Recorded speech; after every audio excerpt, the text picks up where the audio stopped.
engine scream and roar. Northwest Truck Series is kicking down the door. Our rigs are flying, dusting up the pines. Sasquatch in the stands, sipping moonshine. Feel the tires burn, hear the crowd ignite. iRacing's finest, day or night. From the Rockies to the coastal line, LSRTV's where the legends shine. Oh, Northwest Racing, let the good times roll. These race covers got rebellious souls. So crank it up loud, hear the engine scream. And LSRTV is bringing you the stream. Yeah, Northwest Racing reigns supreme. 3 wide in the corner, engines revving high.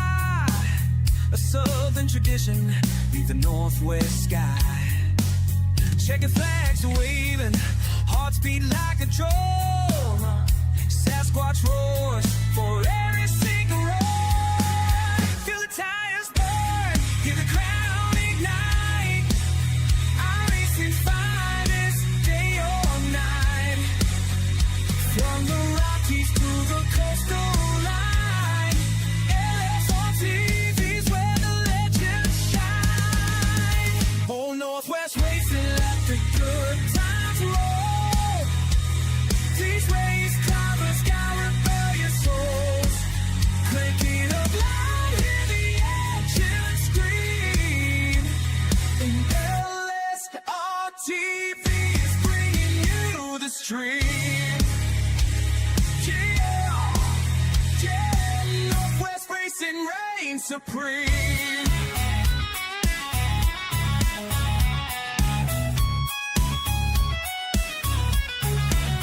Guitars are slinging, tracks taking a groove.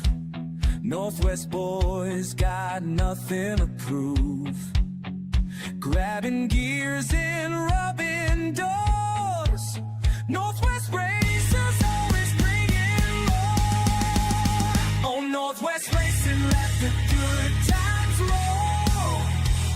These race covers got rebellious souls. Crank it up loud, hear the engine scream. LSRTV is bringing you the stream. Yeah, Northwest Racing reigns supreme. Watch Northwest Racing with Charles, Wesley, and Jeremy on LSRTV. And maybe Bigfoot too.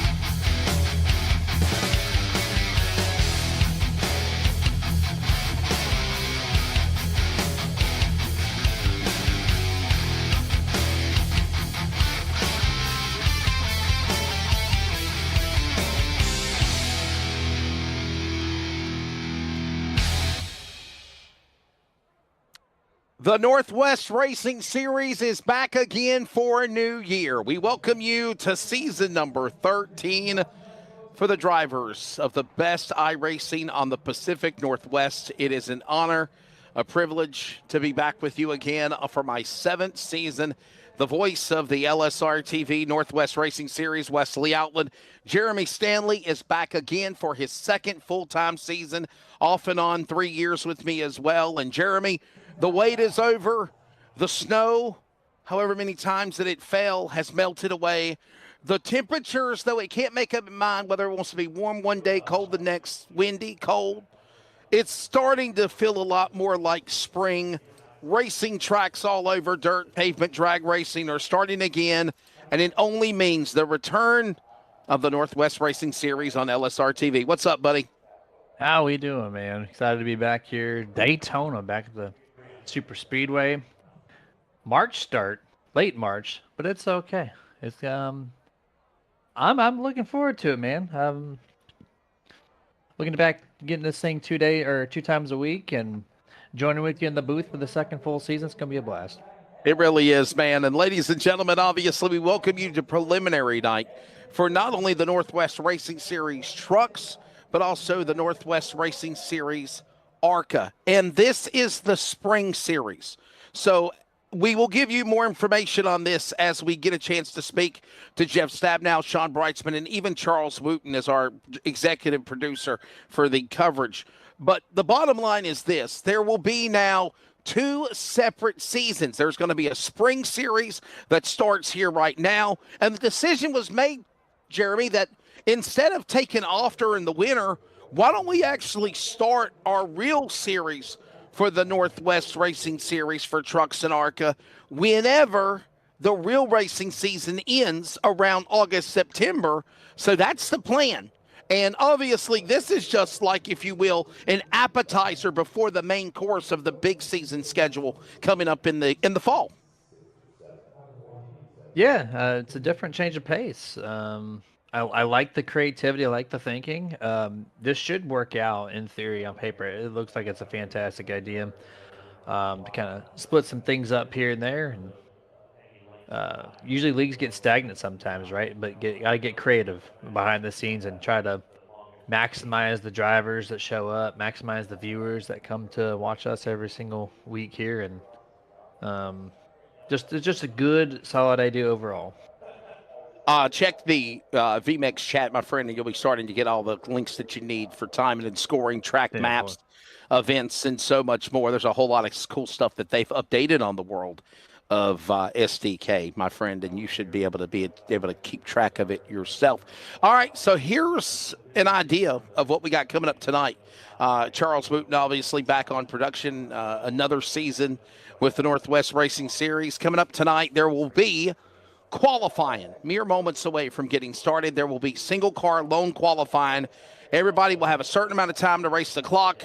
And then when that happens, there will then be the field set for 2 20-lap. This reminds me of the old Busch Clash days back in the day. You know, Jeremy, when we were young, when we had hair, 2 Busch Clash 20-lappers, 50 miles.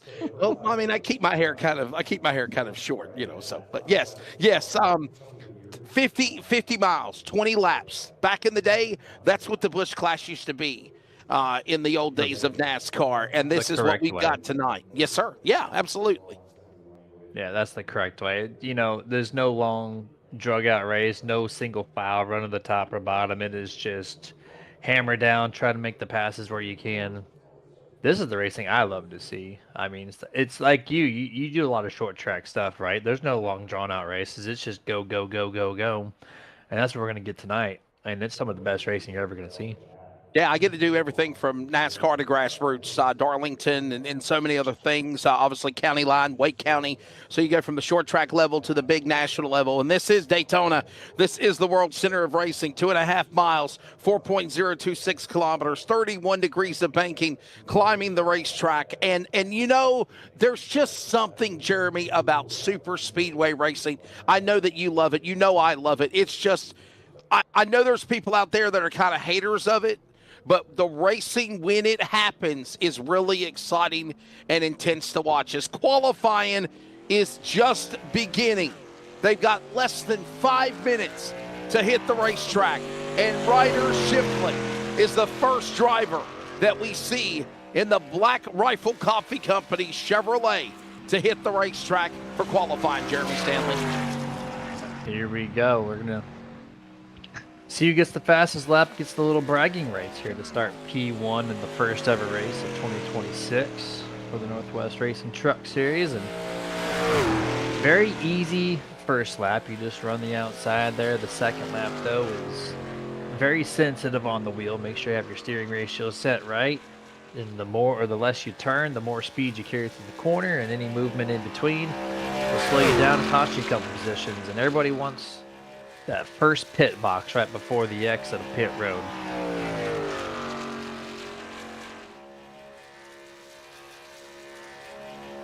Coming to the tribal.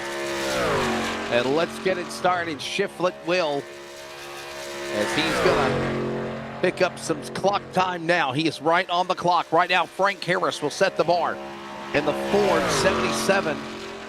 And Ryan Bay just bumped Harris. We saw the success he had in the ARCA series last year.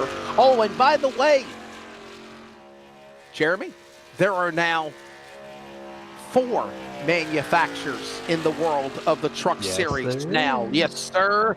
Welcome back, Ram. Ram is here along with the Chevrolet, the Fords, and the Toyotas. Yeah, you love to see it, right? Very cool. The Ram, the nose is a little dark overall when you look at it, but I know they're still updating it. But that's not iRacing. That's just Ram in general. It comes out a little dark. I think I'm really hoping we can see this in the other series here in the next year. At least that's hopeful thinking, anyways. And I know Dodge and Ram might be coming back as one thing versus them being split. So that just might help overall, just on the racing scene in general, right? I'd like to see Dodge, or in this case Ram, back in. More manufacturers, the better. Love to see it. Throughout the night, we will try our best to grab as many drivers as we can for interviews and get their thoughts on things, as right now Robert Gamble works his way around the racetrack, obviously, for the new season. But I will tell you, the main focus is to obviously have these guys focus on racing. But right now, let's bring in Toby Ritters. Toby, right now, fast timing, qualifying, buddy. Welcome back to a new season, sir. How you been? How's Rose doing? Pretty good, doing pretty good. Thank you very much. How you doing, Wesley? I am doing well. Obviously exciting for the new year. Oh yeah, absolutely. If I can get myself a win here tonight, I'd be ecstatic. Jeremy, got anything for our buddy Toby Ritters? Is qualifying is mere minutes from ending here. I mean, no, just go out there, raise hell, man, and let's see a really fun race. I know you guys are gonna put on a great show like you always do, but good luck to you out there tonight. Hopefully, we just see a lot of clean, solid racing and make it fun for everyone to watch. Thank you, guys. It's great to be back with you guys this season. Welcome back. Aces high, ladies and gentlemen. And that's the only lyrics you're going to get out of me right now from that. So there you go. That's Toby Ritters. As we already got one driver in for an interview. Hopefully Jeff Stabdown will be proud of me. So obviously setting the bar is going to be the driver of Toby Ritters. Currently just got to hold on here for a few more moments to try to lock himself in for the pole. Now, again, twin 20s. 2 20-lap races. And Jeremy, history of the Northwest Racing Series, as real life has showed, with 30 minutes left to go, and 30 seconds left to go in qualified here. Normally, the first duel is chaotic, second one is quiet. First one quiet, second race chaotic. What do you think we'll see, or could we see both be wild duels here tonight, because they haven't raced in almost 6 months? It's usually you get one on one race and then the flip-flop of the other. I'm going to go chaotic first one, calm second.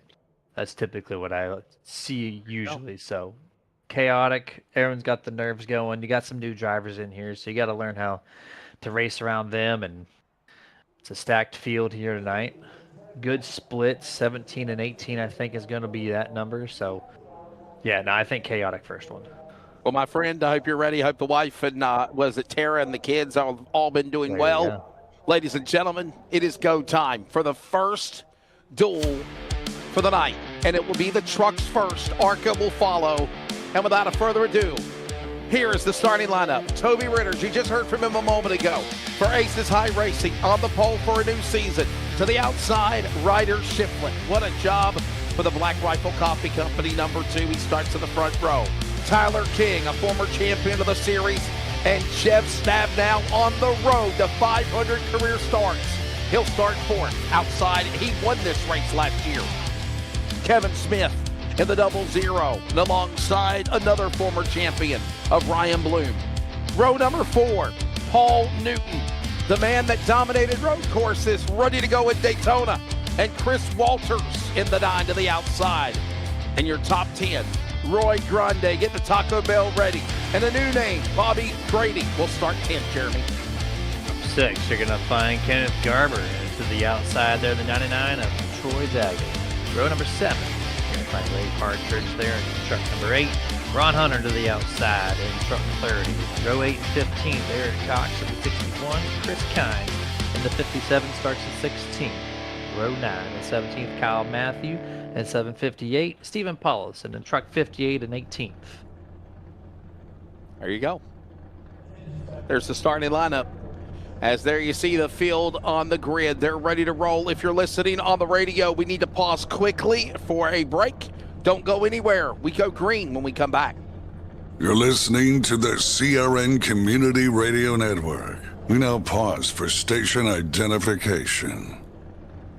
This is the Community Radio Network, WCRN, 87.9 FM, Clayton, Garner, Smithfield, North Carolina.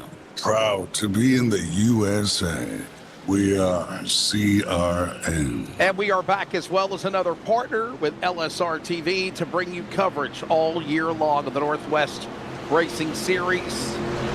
11 o'clock on the East Coast for Jeremy and I. 10 o'clock Central Time in the LSR-TV production studios for Charles Wooten, where he is. We got some guys in the mountain part of the state of USA at 9 o'clock, and it's 8 o'clock Pacific, the Pacific Northwest. Let's take a look now at weather conditions, if you can, Jeremy. We'll look at this, and obviously what's key here is they're racing under the lights. 15-mile-an-hour winds, that's key there. That's going to cause a lot of shifting through the field. A lot of turbulence in the trucks already, and then you get 15 mile an hour, and these things are going to be ill handling down the back straightaway. Expect a lot of left and right motion. Track temp perfectly fine, air temp perfectly fine. It's that wind speed is going to be key to see who's got the best handling trucks out here and who can utilize it to their advantage. Be smart, take it easy, and remember, here's something to think about as well. You know, patience, I think, is key right here, Jeremy, right? 50 miles, 20 laps. Get at least to halfway. Get to lap 10, and then start to see what you got. This is a race where it's a dash. I don't see no need for you to come down pit road. I only see them pitting if something happens. We'll watch and see what takes place. All right, ladies and gentlemen, lights are off on the pace truck. Remember, Duel 1 sets up the inside lane and the bragging rights of the new season as the trucks run 200 miles tomorrow night. Into the tri-oval. That's the United Rentals restart zone. Green flag in the air. Ladies and gentlemen, the roar of iRacing Pacific Northwest Best are back in the gas for a new year. We got trouble. Caution, wrecking in the back. They didn't even get 1,000 yards from the start-finish line, and we got caution out for the first time. 5-6 trucks. I saw the 57, Chris Kynes. He's backwards. You got the 61, 758. Welcome to the league for a couple of these drivers out, or at least with damage early. And we're going to go right to the beginning of the race. I think they just barely cleared tri-oval. And we're going to see where the mistake came from. I don't know where exactly. Heartbreaking. Kyle Matthews, Aaron Cox. Or the cars are saying wrecking on lap 1. Look at this. There's the tangle. And nowhere to go for other guys as they get together. Yeah, the black truck behind the 758 got into the backwards as the gate turned up. I don't know if that was a misshift. That's a shifting point part of the track. So it could have just been a simple misshift that set this one off early. The Napa truck, Chris Kynes, obviously a I want to say he's a veteran, but he has ran a couple of years in the past with this series. Watch what happened to him. Final row, semi back on the outside, the blue 57, 7 trucks back. Watch that, and then watch the inside lane, because it happened in front of him right about now. Bam, nowhere to go, and there's Kynes getting into Ron Hunter, a longtime racer of the series, and the caution out. Well, Jeremy, you said you thought it was going to be chaotic, and not even 1,000 yards from the flag stand, and Barney's got to wave the yellow linen quickly. Understanding from Charles, our producer, Ryder Shiflett and Toby Ritters are being given the black flag. We need to find out a story on that. Wow. Yep, that might play into what happened there. There was no penalties given out because they all crossed the start-finish line. No one shifted lanes, so the penalties are handed out probably for something on that restart. It all stacked up on the outside. Don't know if there's one more view of it that we could possibly get from somewhere behind the 758, or even maybe in front. I'm not too sure. But yeah, I'm kind of curious to see where these penalties came from, though.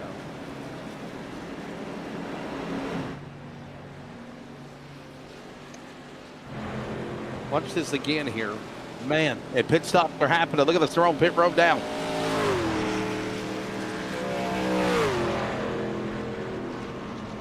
It's like What do you think the strategy? What do you think the strategy is here, Jeremy, to pit right now? You have enough fuel to make it. Like you already talked about that. There's no pit stops. I would expect the only people that got contact to come down pit road, but and that was all in the back. But there was a lot of people on pit road. Well, our producer just said I think everyone has to do a pit stop, but I would think that'd be under green flag conditions as a requirement. Would you not think, Wesley? I would think so. I would. Dude underneath yellow is kind of like a cheat, but if that's the rule book, that's the rule book. And everyone's taking advantage of it now. Let's bring in Ron Hunter real quickly. Ron, it's the broadcast booth, buddy. You got a copy? Ron, how badly damaged is your truck, and what happened out there to get caught up in that wreck for the Walters Racing team? I've got a couple of minutes of damage. I'm going to try and stay on the lead lap here. Not sure what happened. Truck underneath me spun, and they all wadded up. That's a tough way to start this race, isn't it? I started this way last year and ended up second, so I'm not too worried about it. Very true. Very true. Walters Racing, new team this year. Talk about it. I'm just hanging out with these boys, and most of my teammates aren't running this year, and or at least this race, so I thought I'd jump down here with these guys and see what I can do to help them out. There you go. Thanks for your time, Ron. Good luck. A few minutes of damage on the Ron Hunter truck, a longtime racer in this series, and they are still under yellow flag. Looks like the one-to-go indication is being given. We will try to get this thing back going again. Try this one more time. Don't forget, they got the trucks and then the ARCA for their races here. And then remember, the series starts tomorrow night, Jeremy Stanley. Monday night, the truck series. Season 13 of the Northwest Racing Series for the trucks. ARCA will be on Thursday night now. Remember, that's a change because it used to be on Wednesday night. Not anymore. Now Thursday night. Yep, a little bit of a shift there. The Monday stays premiere on Monday. Absolutely. Play around with the days on the ARCA because remember last year they fired it back up. So switching up to see if they can't pick up any more viewers or drivers, maybe both. For whatever the reason is, it's hoping to be more beneficial to the league in general. Hope it plays out for them. But same time frame, we didn't change that. Just the day. Yeah, going to be a good one as we will get ready to turn them back loose. All right, so caution on the start. Maybe the butterflies could be settled now and gone. And understanding, just FYI, guys, we're on 40%. Okay, well, that explains it then, Jeremy. Thank you, my friend. R3 Mix 97 just laid the law down for us. I did not know 40% fuel for these duels, so a pit stop should be necessary. I don't think it's required to be under green. Just confirm 40% fuel not required to pit under green. So there you go. So with a 40% tank of fuel, that's roughly what, 20, 25 laps? I'm sorry. That's roughly what, 15 laps, I think. Oh, we're 3 wide, green flag. We got the 58 of Paulson on the inside there. That's an interesting start there. It's like anything. I think 40% gives you about 15. That's what I'm thinking, 15 laps. So I know a league that runs 45%, and they run around 15-ish laps. I think, yeah, that might put them on edge If it run green the rest of the way, I don't know if they're going to be able to make it still. It's going to be right there. Like, we'll have to find out. But down the back straightaway, first half lap, I wonder what the 58 smooth is going to be like. He's probably trying to get back to his spot, but on the inside, I don't know if that's going to be allowed as the admin look at that. Little 8 truck right there. And look at Kevin Smith now, the outside lane, the green camouflage, bomb speed, Walla Walla, Washington, entry, 00, down to the inside. He'll go to the lead. Stab now, Mr. 500, a 3-time winner of the Daytona 200, ready to set his sight to the top side as they work the bank into one. Himself on the inside, Tyler King giving up a whole trunk length of space, keeping that nose cool. I know these trucks were just updated recently on the latest update or such with the aerodynamics, which made them a little racier. We'll see how this compares to last season. For the 24, Jeff, he gets a great launch there with Ryan into turn number 3. He gets him side by side. Nose up.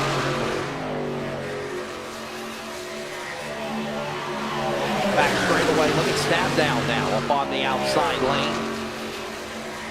Big push right there behind him, the Gloom pushing the entry, and they're going to have flat traffic already in their way as they go back up the Bacon into turn 1 now.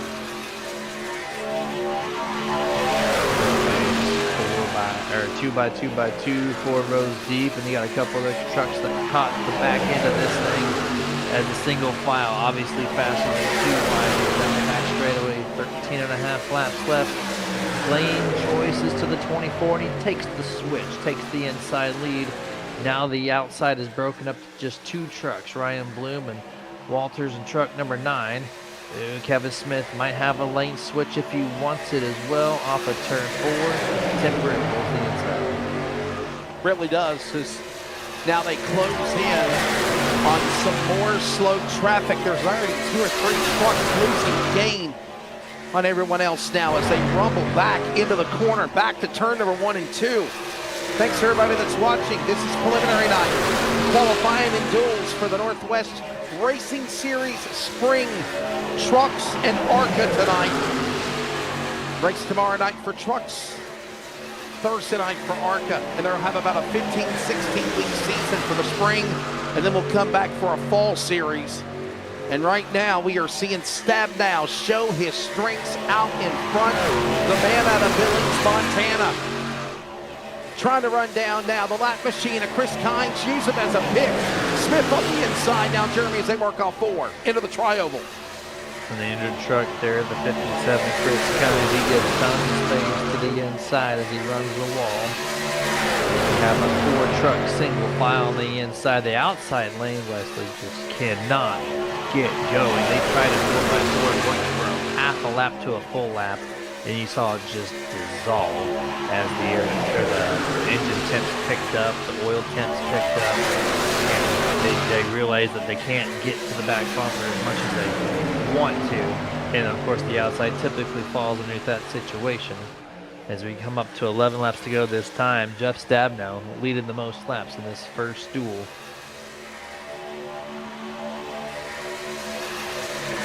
And then to the inside as we're closing in on the cross flags of this race coming up here. And they'll reset them again for duel number 2, another 50 miles, 20 laps. It's right now closing in on 1 lap to halfway. Stab now stays out in front. Things kind of calming down, Jeremy, as they're single file now working their way. At least the top 7 are as they work down the super stretch off 2. Very calm here, 2.5 laps back straightaway here. And to touch back on what you said a lap ago with the spring and the fall, we like the shorter races sometimes, right? Because you just go all in instead of just, dragging things out. What do you think about the short season? Do you think it's going to cause more excitement because you can't, there's less races to rely on to move up and give an interest? I mean, I believe that the 15, 16 week schedule, obviously, I think is going to really take it to another level racing-wise with the competition and the people that they will be obviously facing throughout the season. And right now, cross flags in the air, 10 down, 10 to go. And here's the deal. In the past, you've had, 30 weeks. Now you only got, 10, 15 weeks? That's it, Jeremy. So if you want to make some noise and be the spring champion, I think you've got to be strong right out of the gate. And I think that's what we're seeing from a veteran like Jeff Stabnow. Think of the bad luck he's had for years, it seems like. Yeah, 100% there. And maybe you have one bad luck stretch, and then you take the next season, you have a really good stretch. Show your skill there versus, having a bad season and you can't crawl way back up to the top. You get a refresh right in the middle of the season. I think most iRacing leagues run a shorter schedule, not an all-year one, and I actually prefer that myself on a personal level. So it's kind of cool to see it now here for a league that I do call each and every single week now for the second year. So the drivers are more optimistic about it, and you get more chances. Yeah, I think you're exactly right. As we currently work our way now back into single digits, it is now 9 to go. Second half of the race. If you're saving something, the first 10 as they come stumbling or storming through the trioval now, it is time to show what you got. This might be the time to hit the go button, Jeremy, because you are in the second half for this duel. But be mindful. Gotta wait for the right time. I just don't know. Maybe under 10 to go.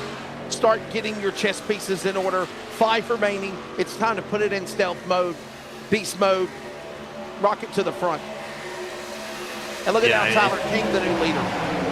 It is so tough right now with the outside. Just can't get anything going. And the inside, look how spaced the inside of the trucks are on the bottom. There's so much gap. And here we go. They could not make it on pit or on field there, Wesley. Yeah. I thought maybe they couldn't. And no. Paul Newton is going to take Tyler King. How did Paul save that first and foremost? But it takes Tyler King, the 00, out of the, not Tyler King, sorry. Yeah, that's Kevin Smith. Look at that.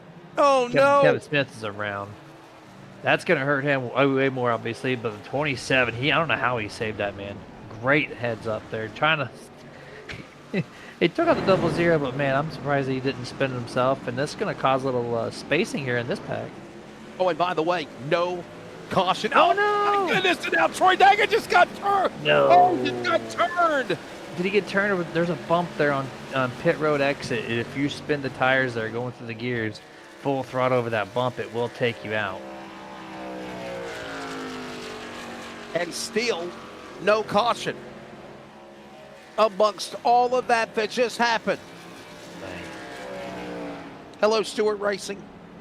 He says, Win Racing in the house, ready for a new season. Well, it's not the type of season for Win Racing than what Kevin Smith wanted to see. We're seeing more on pit road. Rogers, Kynes on the pit lane. Bloom and Partridge now coming down pit road. In and out, no problems with these drivers here. Of course, like you said, not start the one, but get the shenanigans out of the way before the point season, right? So let this be your bad race, and then when the points race happens, let that be your good race. Yeah, I agree with you on that. And look who's up in front. Wow. Here's a man that was a runner-up in Daytona last year in the 200 for the big race. And look at this now, Jeremy. He just spoke with us a moment ago, getting caught up in the accident on the start. Ron Hunter leading laps, but not for long. He's on pit road for the money stop. We're now 6 to go. Ryan Bloom in about 5 seconds from now will come to the line with 5 remaining as the new leader in Duel 1. And this field is broken up, but by the time you get to the checkered flag, it's all going to be grouped up, and hopefully we'll see a 2x2 race, maybe even some 3x here at the very end as the 21 Tyler King is going blinky. And it's not going to help the speed of this pack here. Right? Good help there from Partridge. Momentarily 2-on-1, but look at Staff now. He is coming through with about 5 extra miles an hour. He's going to get there to turn 3. Does he go 3 wide? He does. Up the middle. Going to take it. 24 to lead.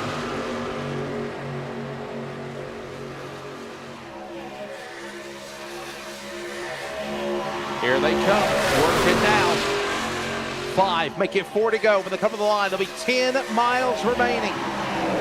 Here's your new leader. Jeff Stabnow cycles back around.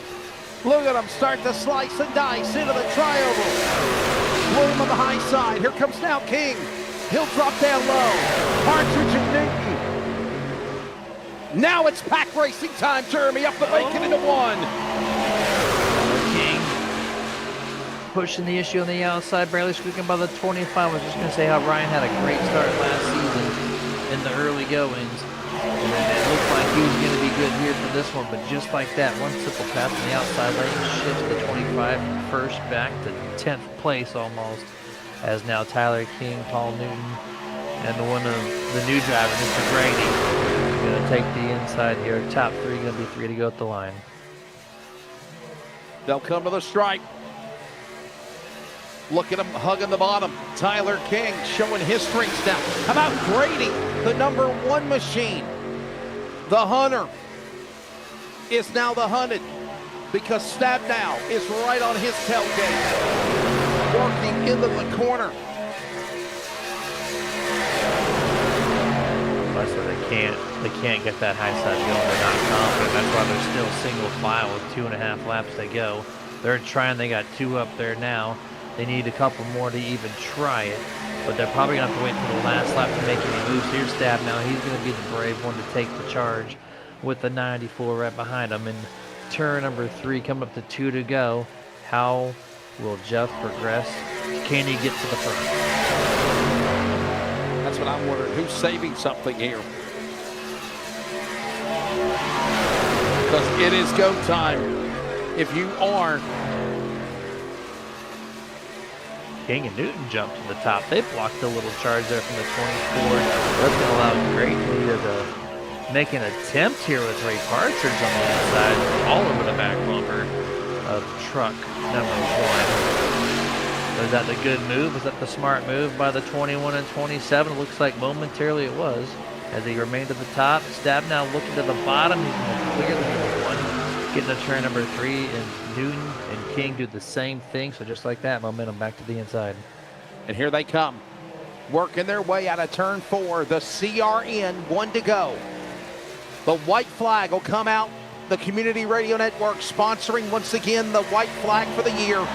More details at wearecrn.com. It's my company. I'm the boss. And it's back for another year. It's Newton now. Sideways, up the banking. Pulls down low. Jeremy, he's got a run on him.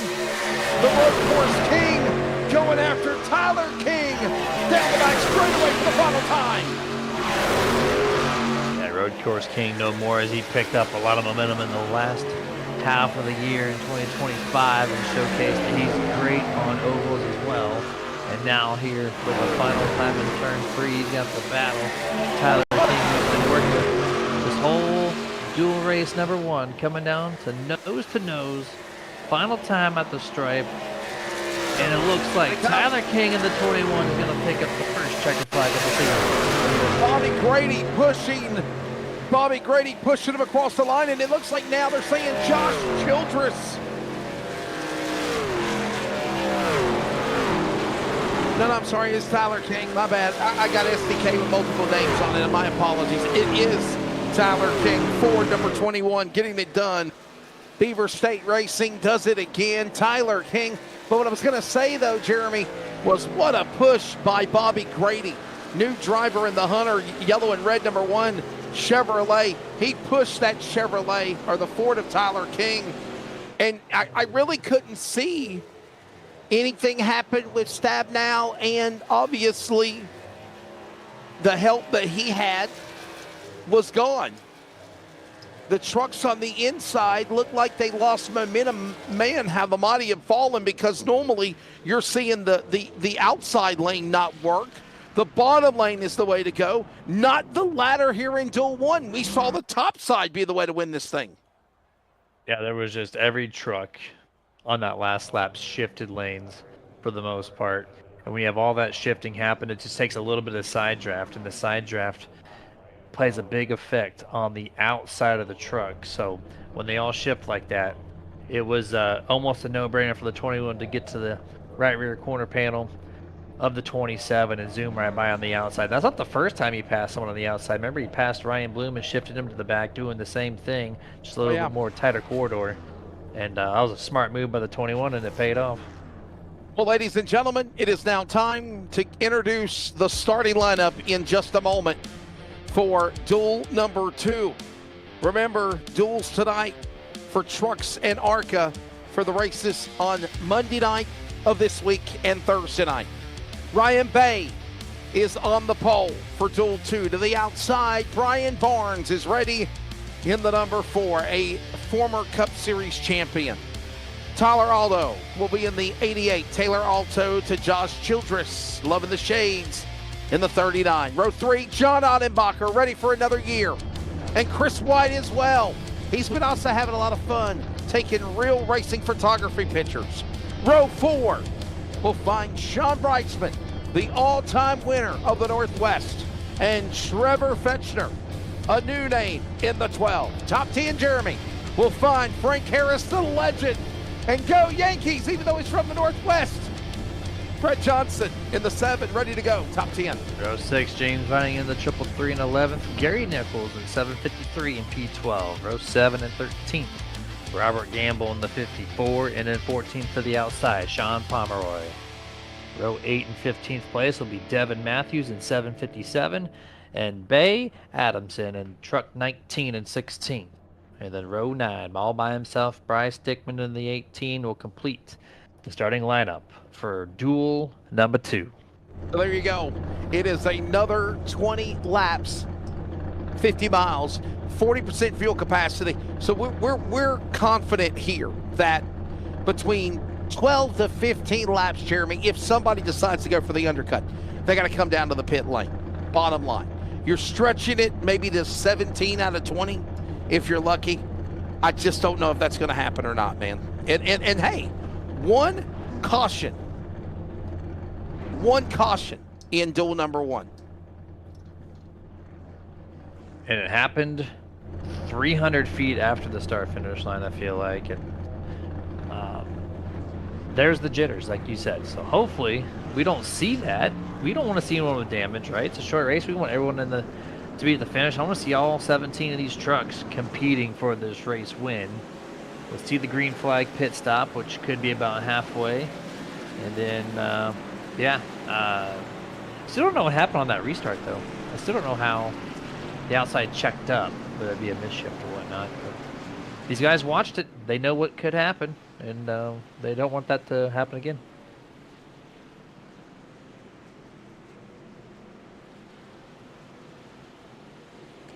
Preliminary laps underway. Let's see if the weather conditions have changed any since duel number 1. Let's look at it again. And the answer is no. Maybe the wind has dropped a little bit, but not by much, Jeremy. Nope. 1 mile an hour difference. We didn't see a big enough field to really see the aerodynamic effect at 14 mile an hour wind. So if all 17 of these trucks can lock up, that's where that wind speed will take effect when you get the big enough turbulence. But small turbulence from 8 trucks, not going to do it. Didn't play a factor as much as I thought it was going to. So they will come back to green. When they do, we'll see the green flag. It will be duel 2. If you watched in duel number 1, the outside lane was the way to go. Anybody that's a follower of Super Speedway knows normally you're catfishing on the inside. It is a gamble to try to go to the outside. Well, in duel number 1, we saw the push with the wind come from the outside. What will happen here in duel 2? This will set up the outside for the race tomorrow night. Here they come to the line. Ready to do it again in the trucks of the Northwest. Duel 2, green in Daytona. Green flag, and you see the spacing, Leslie, way more spacing in this field compared to the opening duel number 1. As we got off the turn number 1 here. Early access to the lead from the 29 of Ryan Bay. He's got Taylor Alto there, almost clearing the 4 of Brian Barnes. He's got Josh Childress in the 39, who had a decent amount of momentum in the center of last year's season. Pick it up a little bit earlier time around here is they almost have a 3-truck single file formation.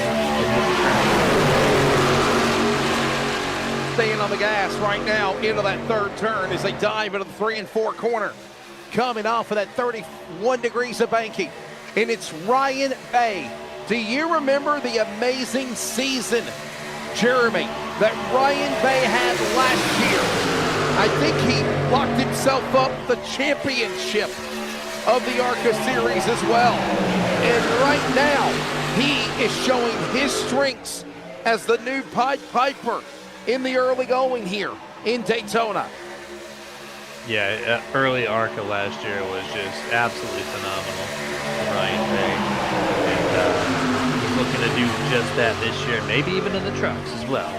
Maybe do both just as well. And he got the short season, right? So if he has that kind of start on a shorter season, that sets him up for way more success than the long drawn out all year season. So let's see how that works for him. But right now, the 4, Brian Barnes says, hey, it's my turn to take a lap lead with Childress. Give him the business for back and forth. And by the way, it was Devin West, our buddy out of Shelton, Washington, who won the championship for the Northwest ARCA Series. He won the championship. But Ryan Bay, make no mistake about it, right there with him. 5 wins in 19 races. Second in the championship, lost by 10 points. And that was basically decided by who crosses the line first in the race. Ryan Bay, I think, used the ARCA program, and he might even do it again this year. But he used the ARCA to propel him for this truck season right now. He didn't run trucks last year. Now he's leading in 29, Jeremy. Leading early here, and Brian fell off quick there for Taylor. 89 of John Ottenbacher leading now 3-truck single file on the inside. Todd Weitzman might be the 4th truck. He's so close to clearing Brian Barnes. He gets there. He has lane choice, and just like that, Wesley, the inside is just absolutely proving to be the lane to choose after just a few laps into the run. And that's it. Oh, well, 3 wide, the 77.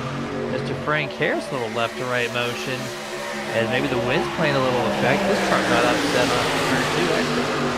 And it really can be disturbing when you're in the middle, the monkey in the middle, if you will, the hot knife through butter. Hot dog flying through the bun. I don't know what other analogy to describe it, but you see Frank Harris and he wants to get the hell out of it. He's down to the inside, Jeremy. I don't know what kind of descriptions you were just throwing out there to describe that, but I just agree with you and roll on through it.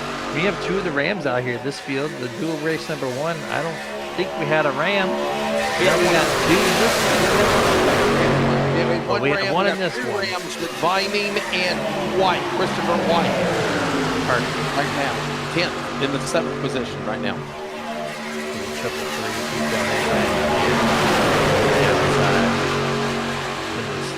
3-truck lineup here, the 15. He's the other one. So the 2 Rams side by side right now, exiting turn number 4 here to come to 15 laps to go. Race right now for the moment. They work their way again through the triangle. It is Ryan Bay. By the way, this will be career start number 20 for Ryan Bay, making his debut in the Truck Series tomorrow night. Right now leading here until 2. 20 career starts, 5 wins, 14 top 5s, and 17 top 10s. And that's in 19 races, Jeremy. You think about that.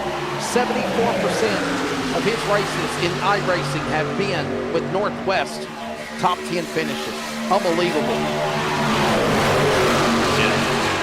Yeah, 100% there. 29.88 still just doing it. They're leaving John a little bit of a gap there. John's just playing it super simple. You would think of the amount of space that the 89's given the 88, that the outside would catch up. Sean Wright, Josh Jones, everything they possibly can. 3 trucks, nose and tail on the top. Still just cannot carry the speed. It is so different compared to last season. Sorry, Wesley. It's a complete different package. You can tell it's great. I want to highlight some drivers that are new to the series, obviously back in position. the 16th position. That's Bryce Dickman and Lee Adamson back in 16th and 17th. We'll show their trucks real quickly in just a moment, as right now we got a great battle going on for the top 5. There they are in the back. At least Dickman is losing ground. He's back up with them, but Adamson is way back there. There you see Dickman's truck, but Adamson way back behind all these guys. I wonder if there's a strategy here, Jeremy, to avoid trouble. Welcome to the Northwest, Bay Adamson. Yeah, I'm not sure why he's 20 seconds back, way off the pace. I know if you're in the tail end of the main pack, like there's actually a couple of trucks off the track. We got a caution here on 13 laps to go. Lap 8 underway. It looks like there's Sean Parmory off the track, Gary Nichols, Rob Gamble Jr. A couple of crashes. Trevor Campbell started it. Guys, lap 8. Trevor Fetchner and Robert Campbell, they started it. And then the other names that Jeremy mentioned are collected. Watch this again. Caution out. One yellow flag until one. Cautions, bringing cautions. There it is, right there. Contact. Oh, man, nowhere to go. Heavy impact there, and it was just a bad push in the center of 1 and 2. That Man, what a tough break for Campbell. 753 of Nichols. I think he's the one who got shoved to the apron and washed back up the track. Maybe we get another look at this replay, which I know the replay function's been kind of weird for our production team, so let's see if maybe we can get one more look at it. He says it's broke, so we're going to rely on just that one clip. But yeah, it just looked like a bad Devin Matthews. He got turned into the pack. I'm looking at the replay on the broadcast now. I'm able to see it, and I'm just kind of watching it and just seeing watching on the replay. Truck on the bottom of the apron, that's Devin Matthews in the Granger truck. You know, their motto is for the ones who get it done. Well, he's the one that's going to the infield, getting the tow. And so is Robert Gamble. A lot of damage on those 2 trucks. Hey, we haven't took a break in a while. We'll step away. Back with more with 12 to go, approaching halfway in Duel 2 for the trucks in the new Northwest Racing Series Spring Series. We're back in a moment from Daytona.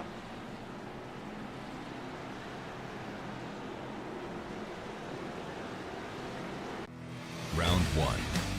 The Race On All-Star Challenge kicks off with the smackdown at Rocket Raceway Park. The road to the championship starts here. Well, I had a little rough weekend. I was gonna say you might have a few parts I can get replaced. Okay, what you got? First of all, I think I'm gonna need a radiator, an air breather, an upper A-frame, a front bumper, a hub. Yeah, those for sure. With all that right there, you don't need a spindle and maybe a ball joint or 2? This is gonna be kind of hard to explain, but you got a shifter, linkage, some motor mounts, plug wires too. Man, you must have hit him hard. It happens. Well, we can definitely help you out with that. And I tell you what, we could probably save you some money if we use some ProTech parts. Well, that'll be good news to tell the wife. When it happens, get back on the track with ProTech parts. Race-proven performance without the race-proven price. Only at Day Motorsports.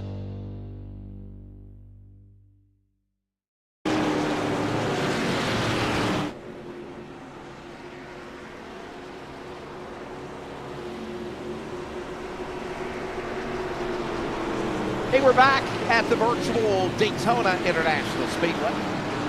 Don't forget, trucks for the Northwest Racing Series Spring Division Series fires up tomorrow night. Airtime will be at 11:15 Eastern, 8:15 Pacific, LSRTV and CRN. And then, of course, Thursday, same time for the ARCA Series. Jeremy Stanley, Wesley Outlet, Charles Wood. Charles, chime in, my friend. Welcome back. Why won't they hear you? Why? Why are you afraid? Speak. Oh, Jesus. No, you did not. You said. No, in all seriousness, Charles. Charles, welcome back, buddy.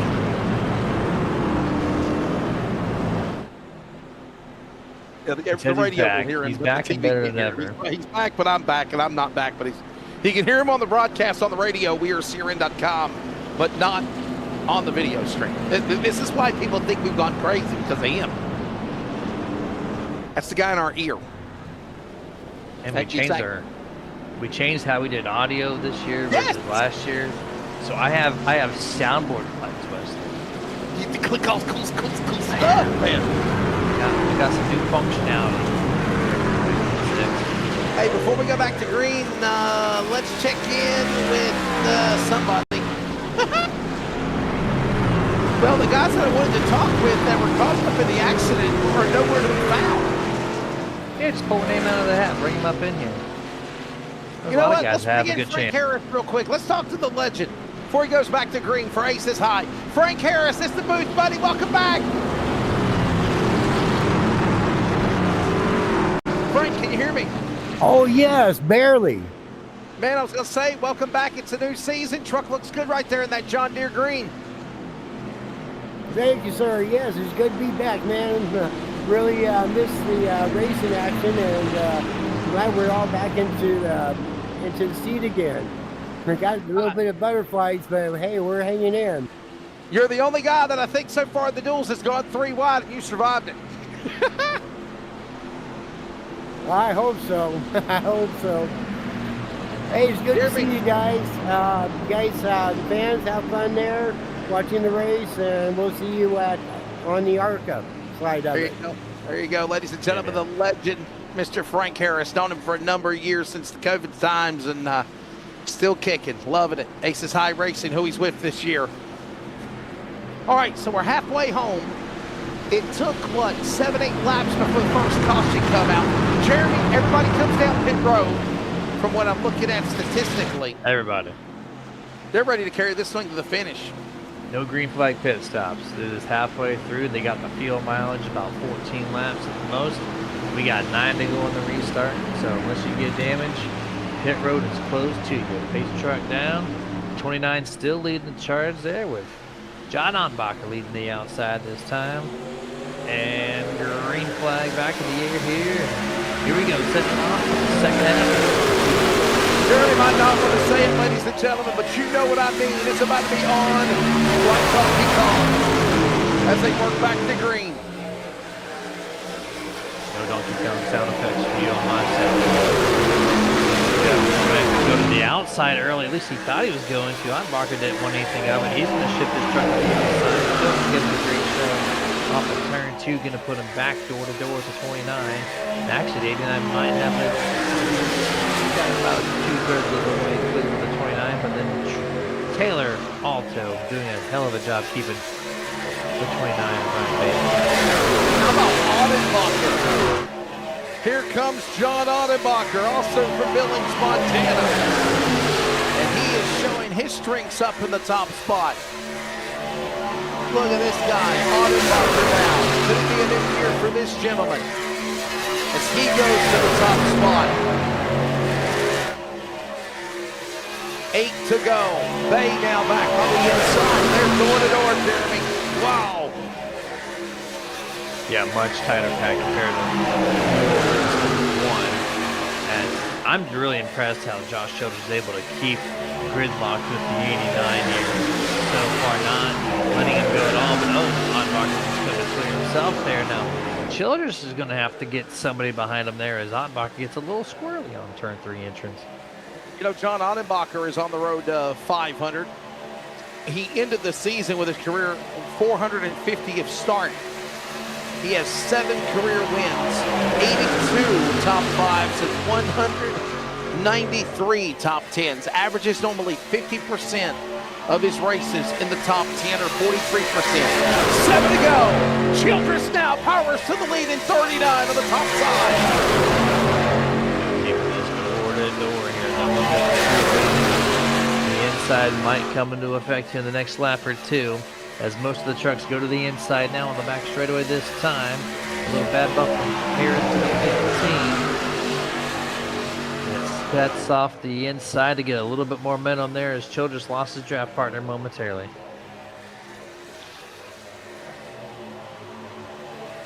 Good Here side they draft come. there. Wow, hold on to it, baby. Oh, man, that could have been disastrous. Almost got into the outside safer barrier. Chris White did a great job of backing off the tailgate of Childress.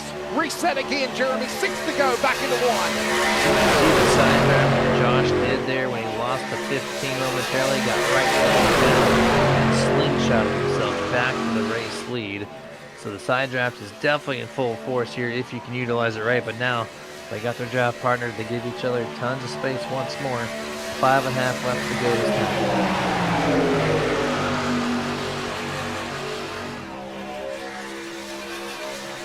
5 remaining when they come out of 3-4. They have got the momentum, and it is on their side now.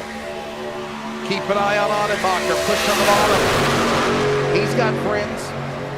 He's got Bay behind him. Childress has got White. And look at Frank Harris. Jeremy, we just spoke to Frank. He might have a renewed vigor. He got a little pep in him step. The legend of the John Deere Green entry is coming to the front of the outside out of 2. He's in a decent place here down the back straightaway. Look at all the movement in this field, the left to right motion. That's the turbulence with the wind effect. Oh my, the 39 barely clears John. They get back hooked up once again, and just like that, the Childress move to the inside. Oh, we got a caution to the back here. On the back straightaway just after the 39 shifted position. Sean Breitzman, Bryce Dickman, 2 guys around at least minimum. Frank Harris as well, Jeremy. No. Oh, it's Frank Harris. We're only going to show it once. Look at Harris. I think he got tagged from the back by Breitzman, I think. Or the 18, that's Bryce Dickman behind him. Oh no, we're 3 wide. Here we go, 3 wide again. Wide. Oh, Johnson. wow. Oh, 7. Brett just stuffs it right there, 4 wide. Turtle goes to the 18. That's the wide new there. driver. That's Bryce Dickman, by the way. Watch this. I think we got to replay of it again. Wow. Bryce Dickman, airborne. Get on board the 18. Watch this again. Oh, here we go. First one of the year. Start the flip count. Bicycle. And he flipped. Okay, I was like, okay, did he flip? But he did flip. But he did. So there it is. Flip count 1. Welcome to the league, Mr. Bryce. Dickman. Going turtle down the banking of turn 3. He's got a really cool name. It's like Bruce Wayne. You know, yeah, there you go. Yeah, Bryce Dickman. Yeah. I love our new drivers. Hey, by the way, Ram up to 5th now. Can we show the truck real quick, Charles? Chris White, where's our buddy? Look at him. He's in 5th, and that is a look at the new. That is a look at the new Dodge truck. Let's check in with Chris White. See how things are going in his world. I'm afraid to. I talked to Harris and he crashed. Chris, welcome back, buddy. Good looking truck. What made the decision to go with Ram? Chris White, you got a copy?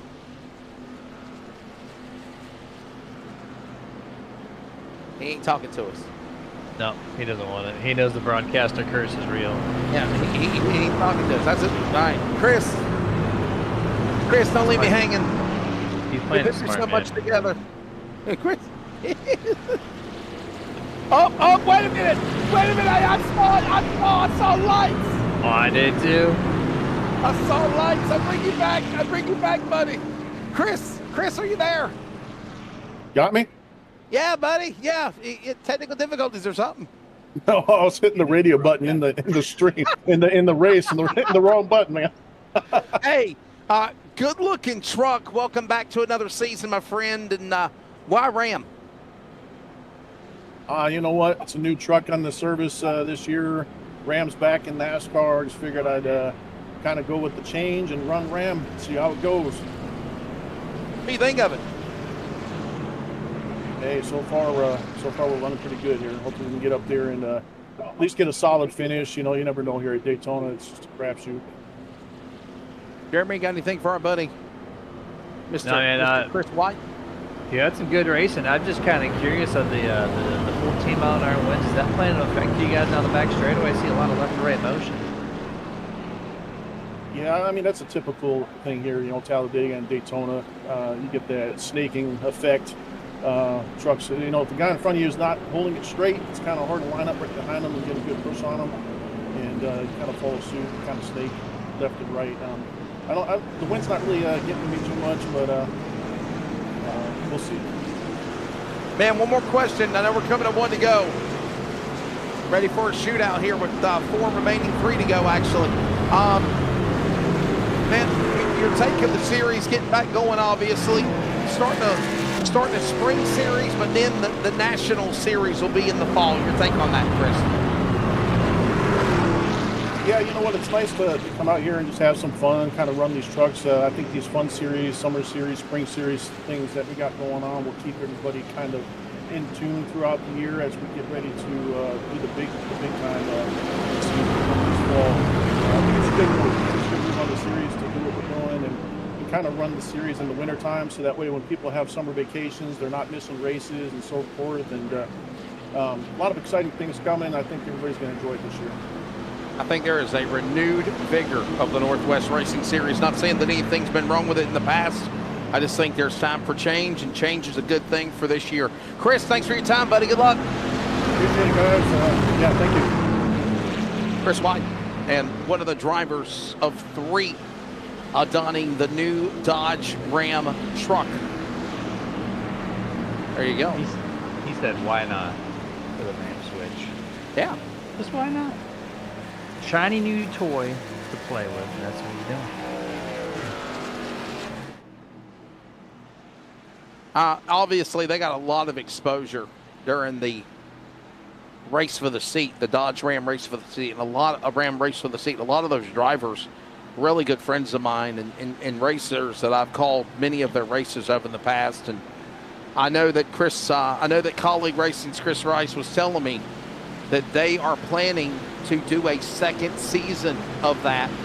And in addition to that, Jeremy, they're not going to be going to they might go to another track that they raced at this year for the Ram race for the seat, but they're also wanting to go to some new places, because they're not only highlighting the drivers on the regional weekly level to possibly get a chance to run NASCAR truck racing, but also possibly highlight these racetracks that are so popular.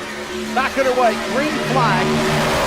It is a 2-lap shootout with Childress in the lead. Can he hold on? He's got Ryan Bay behind him, Unbach on the outside. Chris White, who he just spoke with, on the top side again out of 2. See if J9 can get to the outside of the 39 here. 2-pack split up. I don't think that second pack's going to make it back. That checkup wherever it came from. He's going to divide this field. 89 momentarily to the outside of the 39, nose to nose with him and Taylor. All the way strong. Taylor's the pusher. Can he clear somebody and maybe make the pass after getting himself to the line? White flag, CRA, 1 to go. Final lap. Duel number 2. Outside lane to get beside it. And right now in the bottom, Childress up high, go flying. Ram time. And Tyler King pass squeezes the outside. And Jeremy, here comes that outside lane again. We're watching it. But this time, Childress will not be denied. He'll stay locked to the bottom. Here comes down Chris White. Big momentum on the inside. Behind Bay. Alongside the 88 of Taylor Alto. And now they're bamming into one another in the back. Hold on to it, Audenbacher. And Childress now down to the inside. Can he get him? No, he will not. Josh Childress wins Duel 2 in Daytona. Fantastic finish there. Got it. Got it Much done. more eventful. He sure did, man. Up good shuffle one time. Well, good job with that block there into turn number 3. That saved his victory. Well, ladies and gentlemen, we are going to now bring in the drivers. I think it was Tyler King in race number 1 and obviously Josh Childress in race duel number 2. We'll talk to them and get their thoughts here in just a moment, as obviously, you know, they are going to also put themselves on the front row pending anything in post for tomorrow night in the big race in Daytona. I don't see Tyler King anywhere. Oh, man, where are they at?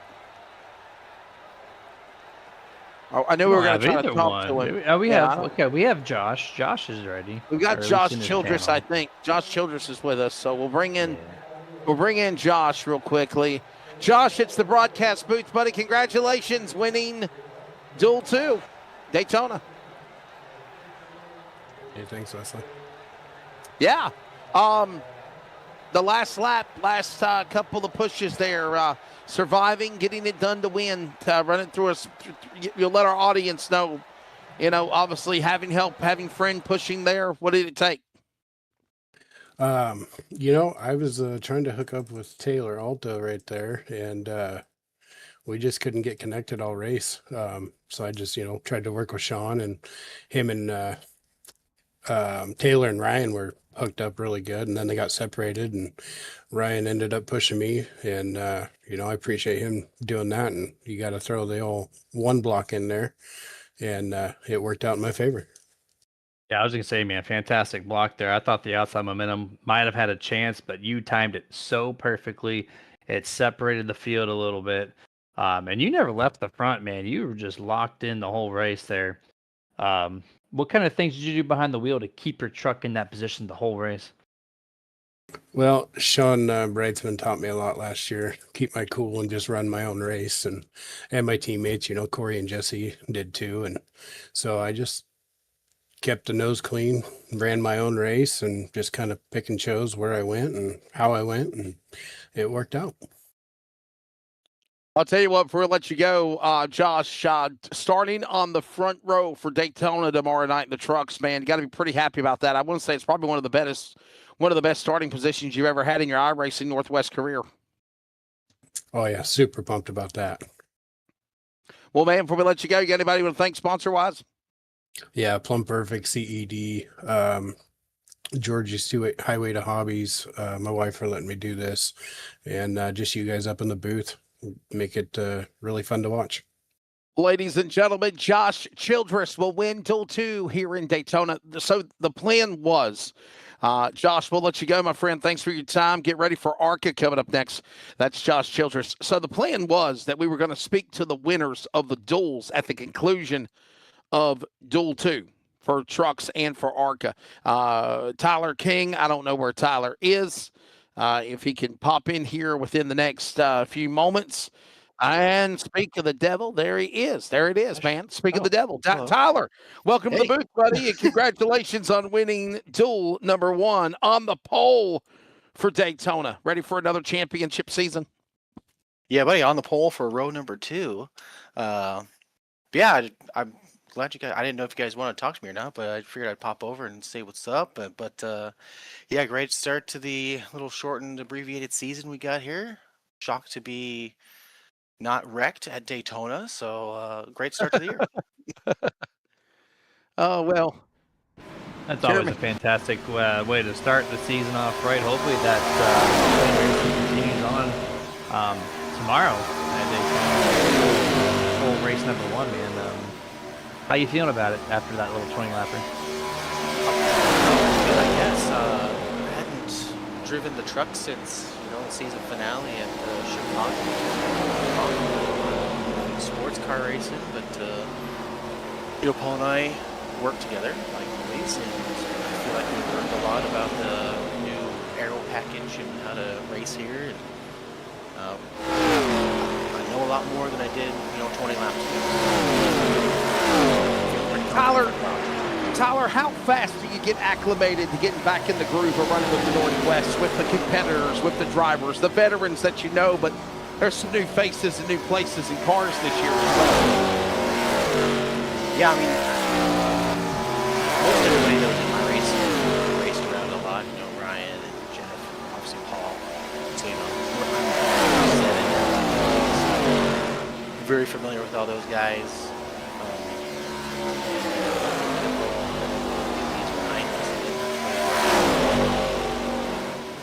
All right, well, buddy, thanks for your time. Thank your sponsors. Good luck with ARCA coming up. Everybody appreciate it. You know, thanks to O'Brien Photography for being on the quarter panel every year. We'll say hi to son Jacob, Stefan, who's at home, not racing with us currently. Thanks to Paul for all the help that he provided me today. Thanks to you guys for putting on the chat. Let me clarify, and I think Tyler already done that. Qualifying is based on the front row. Obviously, whoa, Newton in the 12 into the wall during practice here for ARCA in Daytona. And that's not a good way to start your practice session in preparation for duels. Qualifiers 1 and 2 lock themselves on the front row. So with that being said, Tyler King and Josh Childress, still good starting spots, 3rd and 4th, and they are the duel winners. Thank you, Tyler. There you go. Just want to get that clarification out there. What'd you gonna say? I said maybe we'll talk to you more minutes. Yeah. ARCA coming up, as that's Tyler King, ladies and gentlemen. Well, Josh Childress and Tyler King, Jeremy, we got them for interviews. And when it's all said and done, they will start 3rd and 4th. Again, the qualifiers, front row and qualifying, make themselves on the front row for the race tomorrow night. And thank you for that clarification there. A lot of things happening all at one time here.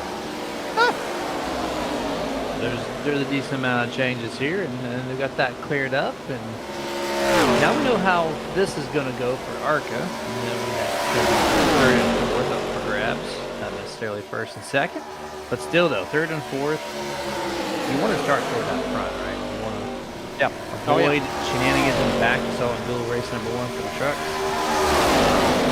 Hopefully you guys in the ARCA series will watch that as well. I know a lot of the truck drivers are also participating in this ARCA series, so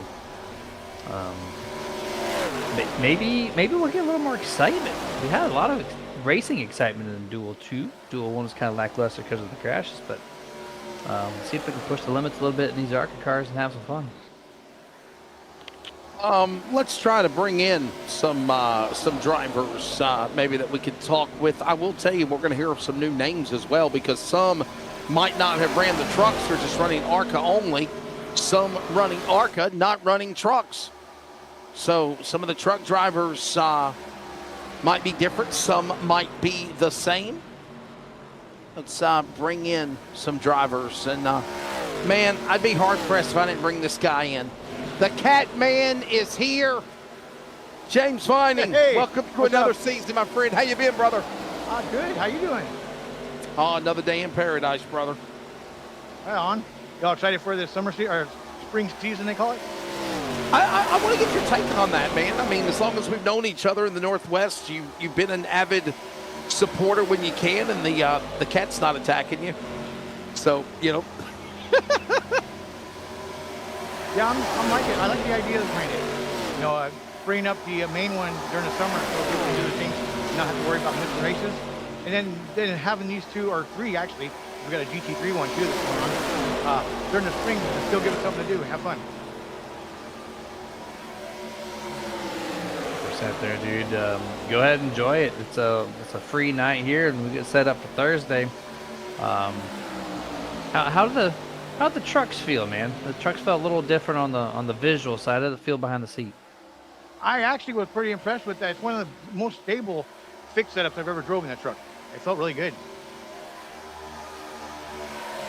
Well, James, Cat Man, great to hear from you, man, and good luck this season. Is your plan to try to run the entire season when you can, the series? Yep. Yeah, all spring and fall. I plan to run all of it. There you go. Got sponsors you want to mention or shout outs you got? Just my team, Rob Gamble. Now I go stupid.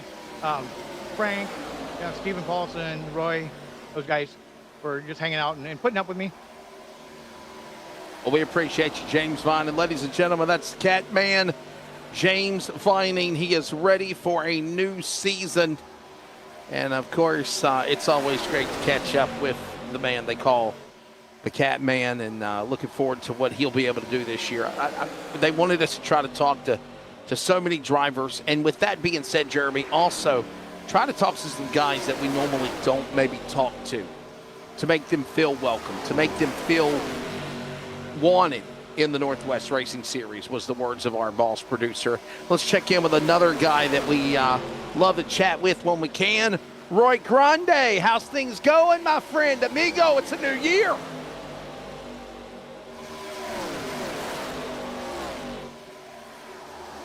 Roy, are you there?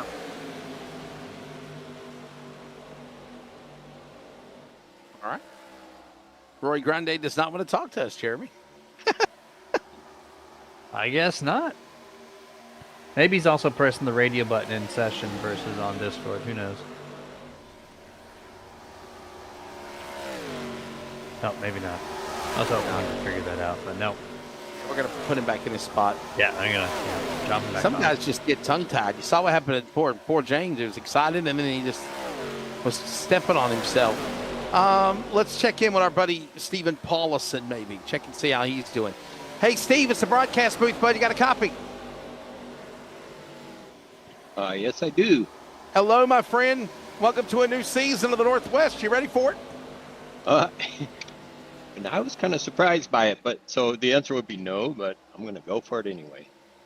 It's definitely different than what we've done in the past, isn't it? Yeah, I thought this was Sunday night was practice night, and I found myself in these races. I mean, it is practice night, but it's Duels. It's Daytona. It's always a different race than a regular event, right? Yeah, these are good ones to jump into, right? Jeremy. Hey, man. How are we feeling for 2026? A little bit of changes going on here. The trucks looked like it was good overall, and the ARCA cars are always a blast to run. How you feeling? Pretty optimistic for this year so far? Yeah, I kind of like running these ARCA cars. They're just a good, fun one to run. And to be honest, I kind of enjoying trying to learn GT3 cars. It's a new series they put into this as well. And then the trucks, that'll be interesting doing fixed setups. We'll see how that goes. Well, Stephen, always great chatting with you, my friend. Good luck this year, and hopefully we'll have a conversation in victory lane or on the podium this time, sometime this year. Got a lot of opportunities to do it with the spring, summer, and then the big fall series in the winter. Hey, that sounds good to me. Thank you. There you go. That's Stephen Paulison. As drivers are right now practicing in preparation for the big race coming up here for Daytona. Let's bring in Dana Rogers. Dana, it's the broadcast booth. You got a copy, buddy?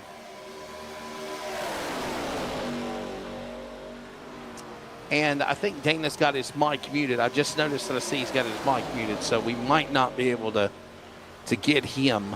He can hear us, but not chat on the microphone, and it could be also that he don't have a microphone.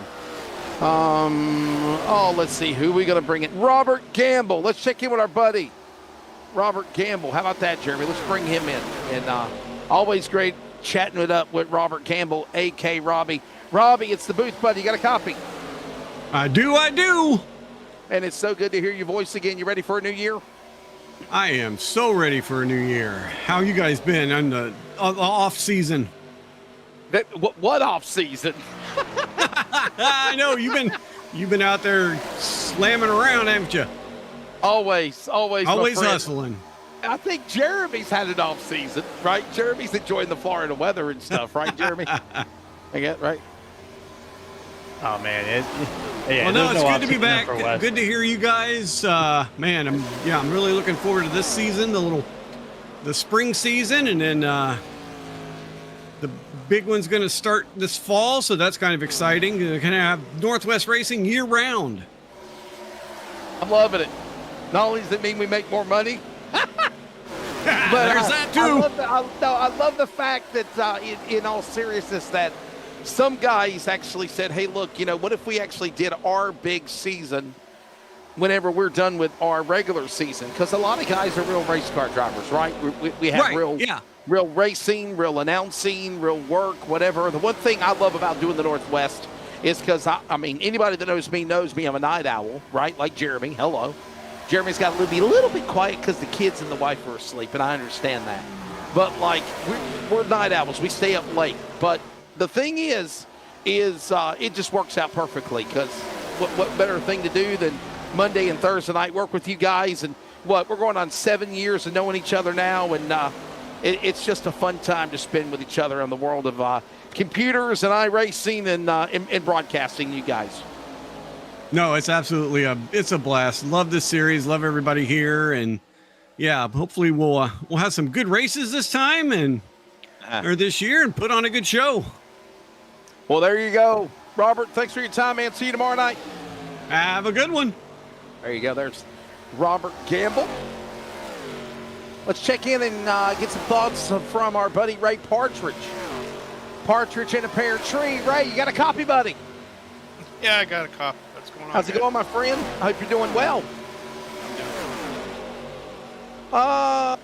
Trucks, ARCA, same night for duels. What's your take on it? I think it's a pretty cool idea. I like it.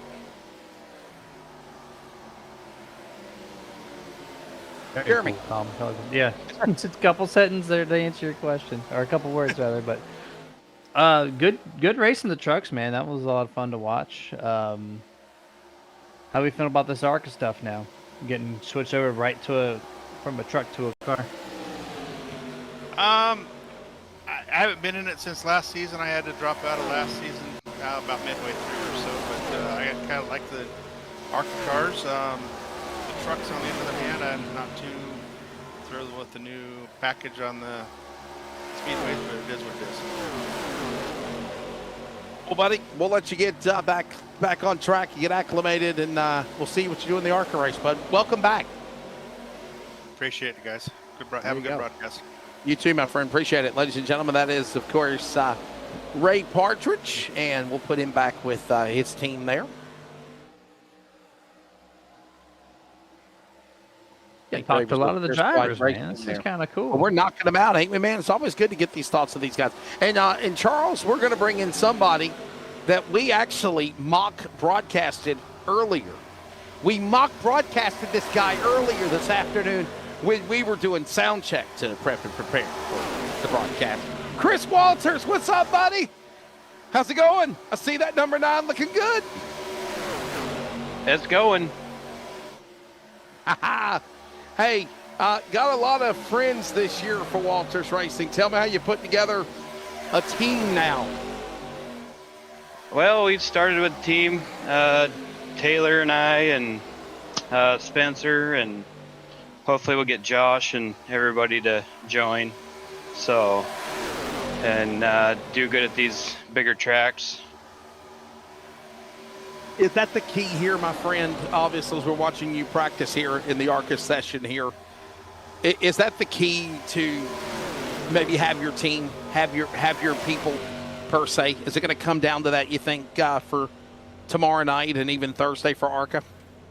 I think so. I think having, a few teammates, help, push you to the win or push them to the win. So, especially if you have to pit differently or something, they'll pit with you, kind of keep the draft going. Sit there, man. Good stuff there.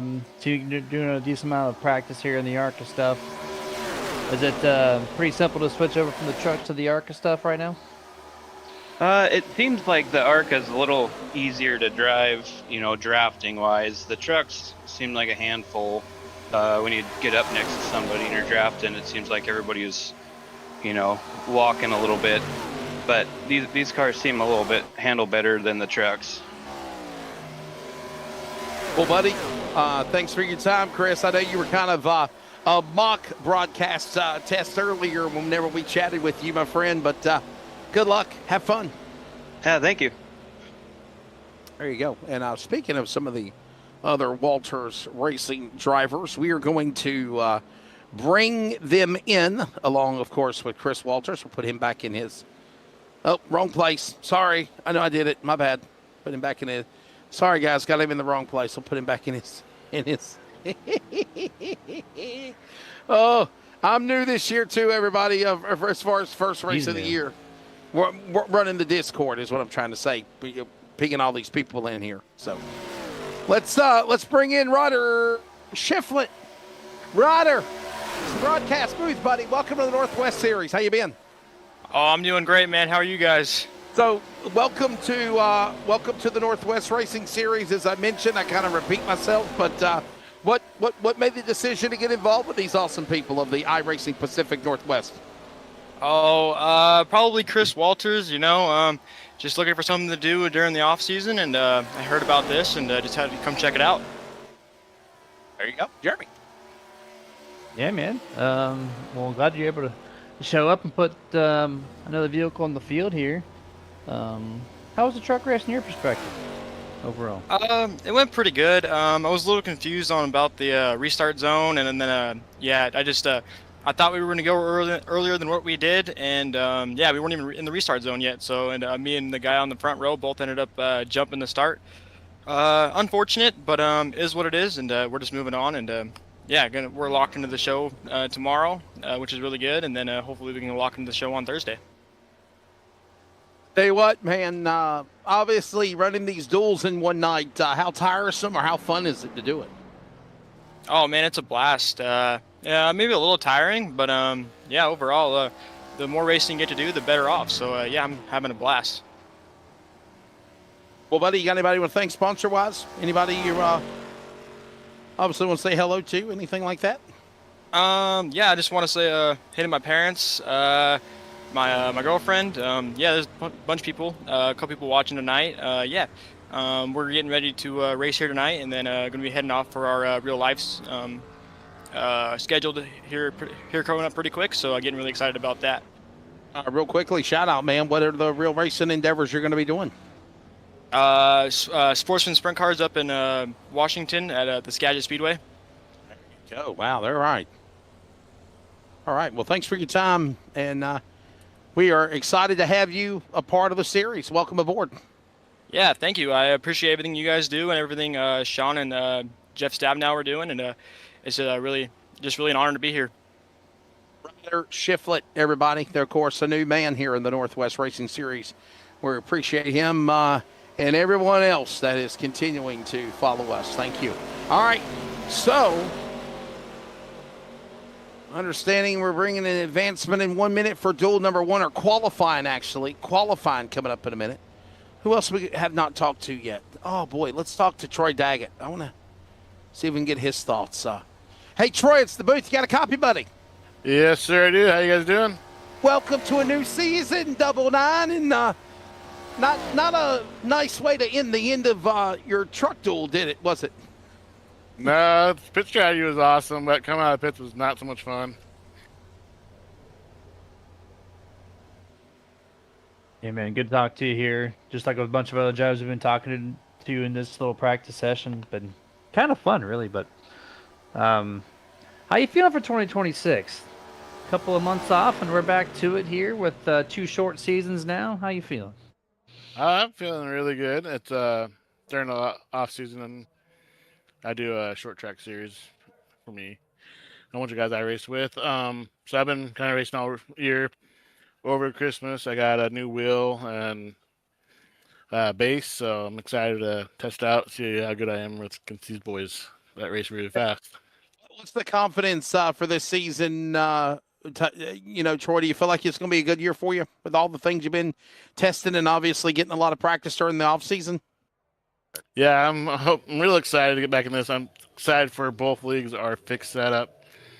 So it's down to the driver now versus someone having an awesome setup and beating us every time. But granted, all these drivers in this league are awesome and fast. So it's going to be fun to see, stack up against them. Well, buddy, it's ARCA time. Thanks for your time, buddy. Good luck, and thanks. We'll see what you do this year. All right, thank you, guys. Have a good night. There you go. That is Troy Daggett, everybody. Drivers are on course, and they are qualifying now, so we are going to let them be. But boy, I'll tell you what, Jeremy, I think we're too shy of knocking out almost every guy on the grid here that we chatted with the exception of guys like maybe Sean Brightsman, Jeff Stabnow, John Ottenbacher. I think we haven't chatted with him yet, but those are the only ones I can really think we haven't chatted with that might be guys we normally talk to on a regular basis because they do well. They win. They're competitive. Yeah, right. We usually get locked into the top 3, and maybe every so often we can pull one mid-race, but this kind of little cycling throughout the drivers, get to hear everyone's voices and making sure they're well for 2026. Really cool to see. And now it's time to put the visor back down here and get locked in for 2 more dual races, not the trucks, but the ARCA stuff now. So how different, Jeremy, is the ARCA car? How different is the ARCA car compared to, per se, the truck, obviously? You don't have a huge, you have a taller spoiler in the back, but the trucks break more air. So the suction typically is a little bit better, a little more side draft involved with the truck versus the car. But the contact points, you could bump each other in the center of the corners with the ARCA car probably just as much as the trucks. They're very locked into the track. The horsepower is basically the same, minus the restrictor plate differences. So not too different overall. There's some subtle differences for sure, especially with the aero at Daytona. That's probably your number one difference. And the car probably feels a little more planted to the track than the trucks do. There you go. So that is the idea of what we see will happen here as these drivers are currently qualifying. We again welcome you back to coverage of the Northwest Racing Series qualifying dual nights at Daytona for trucks and ARCA. Along with Jeremy Stanley, I'm Wesley Outlet, Charles Wooten on production, punch of the buttons, and there's Ryan Begg, runner-up of the ARCA Championship last year. 5 wins on the season, and right now he sits with a pretty good lap in qualifying, but he's got to find something right now in the mid-top 10, Jeremy. And remember, by the way, I just want to emphasize, whoever's on the front row in qualifying, which right now looks like it's about to be Jake Piningoro and Chris White. Currently, Chris White, Jake Piningoro, they will start on the front row for Daytona Thursday night for the 200-mile or 80-lap race for ARCA. And remember, the duels coming up determine the inside and outside for the rest of the lineup in each duel for row number 2 on back. Yep, row number 2 through on back for sure. They got a lot of time in this qualifying session. I don't think we're going to run that full 10 minutes plus that still remains here, as we got a lot of drivers already posting that time and some new names in this series as well. So I'm glad they got some drivers out there. We got over 30 entries in this ARCA duel. Love to see it there. Fetchner doing the double duty. New name to us this year. He's doing trucks and ARCA. Gonna try to qualify well into this one. But yeah, cool to see. And we got a lot of drivers already posted time. Was it about 30 plus right now? So we'll see how much longer they run this session. Yeah, Chris White, Jake Piningoro, James Vining, Paul Newton, and Brian Barnes currently your top 5 as qualifying is about to come to an end for ARCA, and the duels will follow here in Daytona. You're listening to the CRN Community Radio Network. We now pause for station identification. Local radio brings people together like never before. It's a beautiful hometown weekend out there. We've got Your local stations keep you informed and involved with music, talk shows, and real-time news updates you can trust. We are live and local. We are America's broadcasters, connecting you to what matters most. Text radio to 52886 and tell Congress to support your local radio stations. Message and data rates may apply. You may receive up to 4 messages a month, and you may text STOP to stop. This message furnished by the National Association of Broadcasters. This is the Community Radio Network, WCRN, 87.9 FM, Clayton, Garner, Smithfield, North Carolina. Proud to be in the USA. We are CRN. It looks like Chris White and Jake Pinangoro could be possibly the front row for ARCA at Daytona on Thursday night. Thanks for joining us again. And Jeremy, what a lap they put down here, 51.295. Everyone else, even Pinangoro, is in the 51.3s, 51.2s, 51.33. They're all nowhere near the time of Chris White. What a lap. Yeah, right. 100% there. Well, a solid lap there. And the times in the trucks, I was trying to remember the top time in the trucks. I think it was very similar. So the speeds are reflecting one another here. What do we think? You asked me at the beginning of the Duel 1 for the trucks. Is it going to be chaotic? Is it going to be not so much? Now we've seen 2 Duel races. We got 2 more ahead of us. What do you think we're going to see out of this ARCA group? I think we're going to see something totally different. I think we're going to see possibly quiet racing until probably about 5 to go, and then chaos is going to ensue. I think in both duels. I think the smart play here is the car is very different than the truck, right, Jeremy? It's a different setup, different way you drive it, different way you race it, mentality, psychologically, virtual reality, it doesn't matter. It's a different body. It's a different way of racing. And I think the ARCA car, you're going to put yourself like chess pieces in order. You heard one guy talk about teammates. Could it be about team? Could it be about finding your friends, your teammates? Maybe make some alliances, frenemies, if you will. But then we get to about that 5 to go, every man for himself. It don't matter whether it's a duel or it's 500, 200 miler tomorrow night for trucks in Daytona. You want to win. And I think the key is to try to get alliances, Jeremy, but then they might be breaking. And you got to try to get this win. And obviously it's everybody for themselves with about 5 to go. I think we're going to see that, my prediction, in both duels. Yeah, the only thing I'd add to that is you said find your friends. I also say go ahead and experiment. Try something new. This isn't a points race. So, like, if you're about, I don't know, 3rd in row, 6th, 7th place, looking like you're not going to finish in the top 5, try something new. Try going at 3 wide. Try backing it up and maybe slingshot and try putting some blocks on. Do something to learn for Thursday and put yourself in a better position mentally, knowing what you can and cannot do with this car. It's been a few months since they've drove them. I don't know if they keep up with it during the off season and the officials, but we're back to getting our helmet on our heads and do some homework. Do some homework tonight. It'd be worth it. Yeah, Chris White and Jake Pinangoro have just finished up with qualifying. And they have put down a pretty quick lap. I mean, it looks like they are going to be the guys that are going to be on the front row here as qualifying has just come to an end. I think we're a few minutes away from getting ready to get started.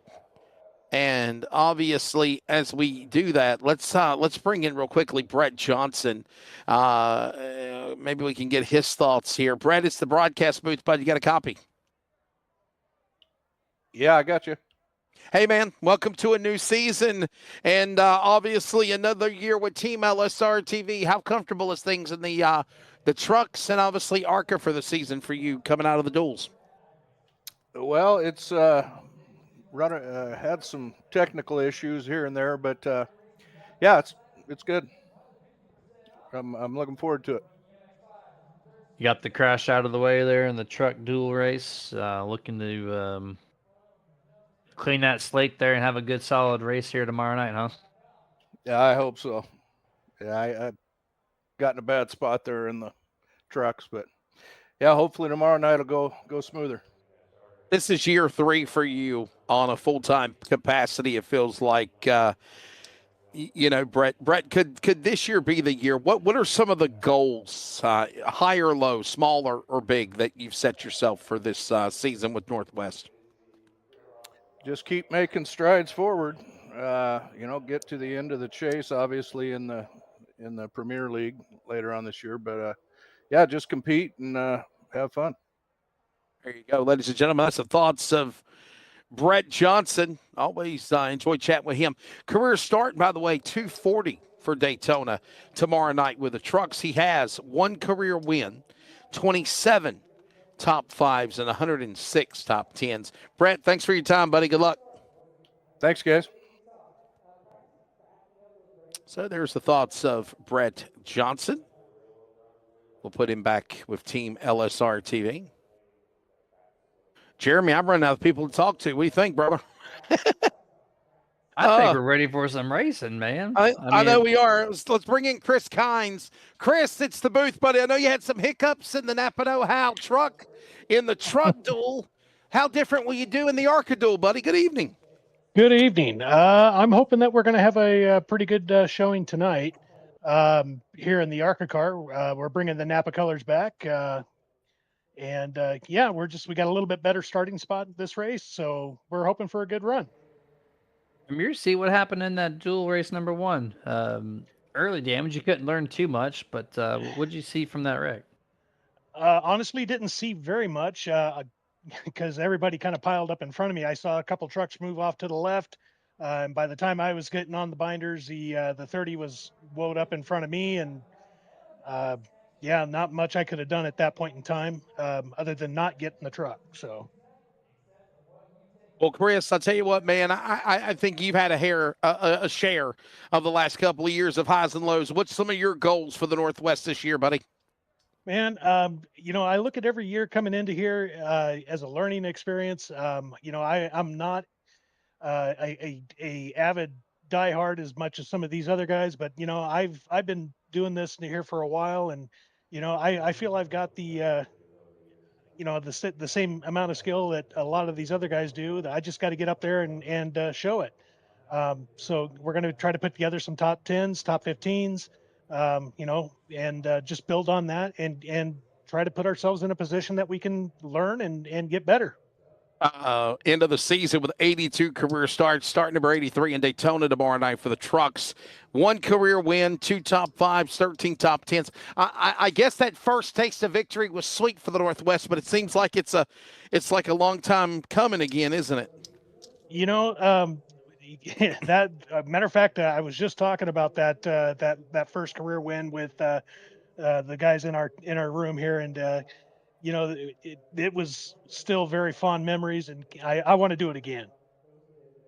Well, Chris, thanks for your time, buddy. Thanks, and good luck tonight in the duel for ARCA, and we'll see you tomorrow night. All right, very good. Thank you, guys. We might be talking to him possibly as well. Chris Kynes, ARCA, got a good starting spot after qualifying, part of the Walters Racing team. And Jeremy, I'm understanding we are less than a minute away from staging, getting ready for duel number 1. 2 duels like the trucks, the same thing about to go down here for the ARCA cars. They race on Thursday night. This is a spring series, and obviously it all starts tomorrow. All starts tomorrow, man. Doing it on a Sunday, gonna refresh and do it 24 hours later on a Monday. Kind of a cool thing to go back to back. But yeah, the consensus is everybody's really, really excited about this, obviously. Yeah. There was some conversations about it, and obviously ready to bring it back. And I have a terrible time showing it on the microphone, but yeah, the short season stuff, it's so cool to me, and that's how I feel like a lot of iRacing stuff should be. The long haul of a virtual series there could be multiple drivers that just can't do it, right? You shorten the thing up, you get more participation. I think, I agree. All the general consensus is yes, this is for the better, and I love it. Pumped up, excited, and obviously, this is the Bridge Series. A nice way of calling it. From March to July, we're not shutting down servers during the summer.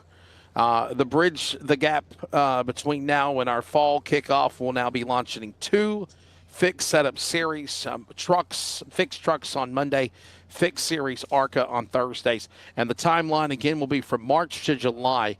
And then, of course, late July to September, there will be an oval break March to September. There is also a new Northwest GT Road Course Series, and you heard them talk about that vaguely.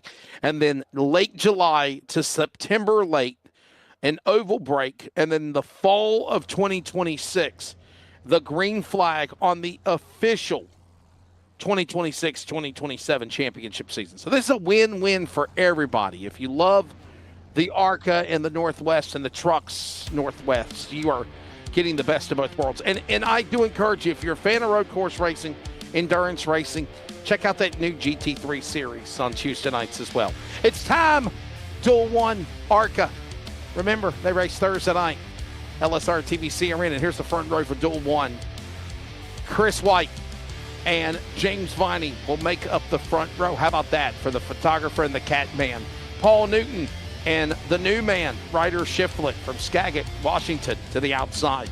Row number 3, Kenneth Garber, the 94. That's a name we didn't see in the trucks. And neither we did Gary Nichols. The 753 is ready, and we're rolling. Row 4, Daytona, Toby Ritters Clifford and Josh Childress. He won the truck duel too. What do we do in the car? Top 10, Jeremy. Ryan Bloom and Troy Daggett, the 99, starts 10th. There we go, row 6 and 11th, Sean Pomeroy in 503, Ray Partridge in the 8th in 12th. Row 7 and 13th, Brett Johnson in car number 7, Bobby Grady in number 1 and P14. 15th place will be Trevor Fetchner, who's outside in 16th place. Chris Walters in car number 9, row 9, Jeff Stabnow in car 24, Roy Grande Jr. in the number 11 and 18th. There we go, 18. There's your lineup. Dual race number 1, same situation, probably the same fuel mileage, guaranteed 1 pit stop. It's just cars instead of trucks. That's the only difference here for the final 2 races tonight. Yeah, everything still the same, right? Nothing changes at all. The only thing that will change is pretty much just what we will see take place with now ARCA cars instead of trucks. All right, so Chris Kynes and Chris White. So it's a Chris front row. Crisscross both of them. They want to win. And then you've got, of course, Jason Leake. I'm sorry, Chris White, Chris Kynes, some of the names we were thinking of, but Chris White and James Vining. I get so dang confused because you got both names of Duel 1 and Duel 2 here and here. And my scoring is showing Chris Kynes and Chris White, but it's Chris White, James Vining on the front row, And they will be looking for green flag coming up. Duel number 1, ARCA now. The trucks were awesome.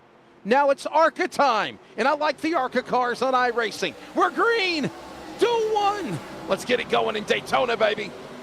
Outside doing nothing on the start here, and yet we got 1 spin in the back. So 27, possibly. No, that's not 27. It's going to be the number 11, Roy Grande Jr. Just like Duel number 1 of the trucks, Wesley. It is just the same exact script. We're going to throw the green flag and the yellow off the same exact part of the track, 500 feet away from the start-finish line. But this time it's only 1 car possibly and not 5. Talk about riding the dente. Look at this. Grande, he kept it off the wall. There's more than one. Pennzoil car got collected, yeah. That was late. I know he got checked up there on the outside, and that's what made the number 11 spin, but I thought they had it straightened it out. Bobby Grady in the 1 Pennzoil car, like a Steve Park throwback, if you will. Watch this again. Definitely Steve Park. Did they make contact? There was a checkup here, a little domino effect right there. Oh, yeah, right there. Oh! Oh, and then he crosses over Chris Walters. Walters, man, what's it? He just didn't realize Chris was going to go to the outside. That was kind of bizarre. Well, we're going to restack him back up. 2 or 3 injured on this one. At least the number 9 and number 1. Walters and Grady. Roy Grande, I think, saved, man. No damage to that number 11.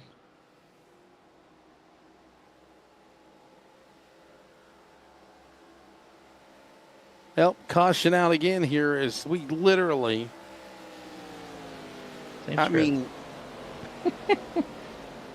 you can't make up this script, Jeremy. I mean, what are you trying to do, right? It's not rigged. We come to the green and they crash. We come to the green in the trucks and they crash, right? I mean, guys, you haven't raced in 6 months. You get 1,000 yards past start finish and you're tearing stuff up. You know what? I'm going to bring in Chris White. I'm going to get his thoughts on the subject. Actually, you know what? Hold that thought. I'm not going to talk to Chris White. We're gonna have to revise our Chat GPT style script here for. We're gonna bring in Chris. We're gonna bring in Chris Walters. Chris, what happened, man? What was that guy thinking? I guess Chris is holding his tongue right now. I can't see that. Ask him a more general question. Chris, you're taking what happened out there. How badly damaged is the car number 9? Not too bad.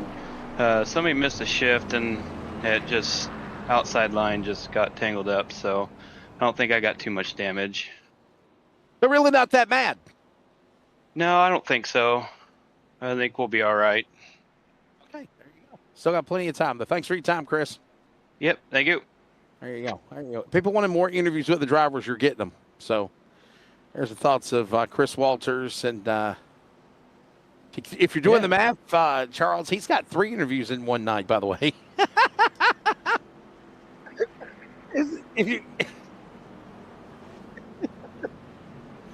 Oh, who was that? Is that Emmett? I'm surprised his wife has let him stay up late watching.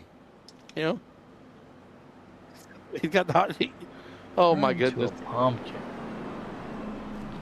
Remember, they can't hear Charles. So. The CRN can. Oh, CRN absolutely can. They can hear Charles. Send it. Yeah. Yeah, that backstage pass right there. Emmett, Charles called you the Great Pumpkin. I'm just going to throw Charles. I'm going to throw Charles under the bus. Anybody coming out pit road? I don't think anybody's coming to pit road. No, not yet. Nah, the truck race. Yeah, that's the only difference in the script so far is they learned in that race 1 in the trucks. You still can't make it on fuel. So these guys know that you're just going to hold ground. Maybe pit another 3 or 4 laps down the road. We get the 1 to go signal. 16 laps remaining when they take the green flag. And yeah, the 9. Remember, he just got sandwiched. He didn't slap the wall. He just got sandwiched. The number 1, Mr. Grady, probably got the worst of it for sure. But yeah. That's just crazy. Now, let's see if the high side should be much better in these ARCA cars versus the trucks. So we should, in theory, have more of that true side-by-side formation for this race if we can keep a green flag. There you go.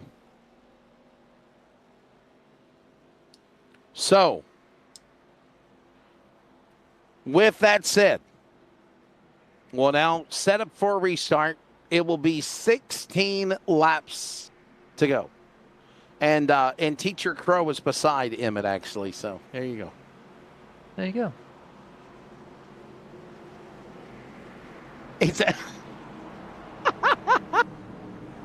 Well, watching me is not going to do them any favors. I mean, you know, I've done this for 30 years, but I still stumble and fall, you know. I don't stutter and fall, but yeah, we stutter and fall. But I'm a part-time. No, I enjoy working with Emmett. Emmett and I do some LFRL. And by the way, the Leadfoot Racing League has been on LSRTV, your home for sim racing during the winter months in the off season. Jeremy, I don't know if you tried to take a look at it. I think you just went on a hiatus, didn't you? You was like fasting. You didn't do anything.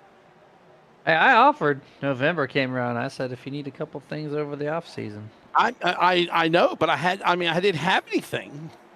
I had nothing on my end, so I had no one asking, no one telling me to I'll go anywhere. I will remember that. We brought you back. Yeah. Don't mind dicing it with you in the winter season. Let's get it going, everybody. I'll remember that. I will certainly remember that. Ladies and gentlemen, back to green with 4. Shut up, Charles. 4. Let's need to go. 4 and 16 to go on the back straightaway. Chris White right now showing the momentum of leading here in duel number 1 to the back stretch here. We got further than 1,000 feet, so that's an improvement. Less than I get off the rails sometimes. It may be entertaining, but yeah, here we go. We got a decent start here on the outside, keeping formation. Took about 3 laps for the trucks to fall away.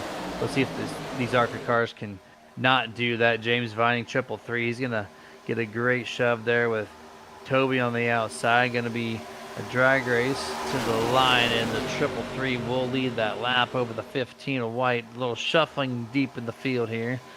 And it's going to separate a couple cars, and it's going to allow some position changes. Oh, they go right up to, oh no, here we go, big wreck here.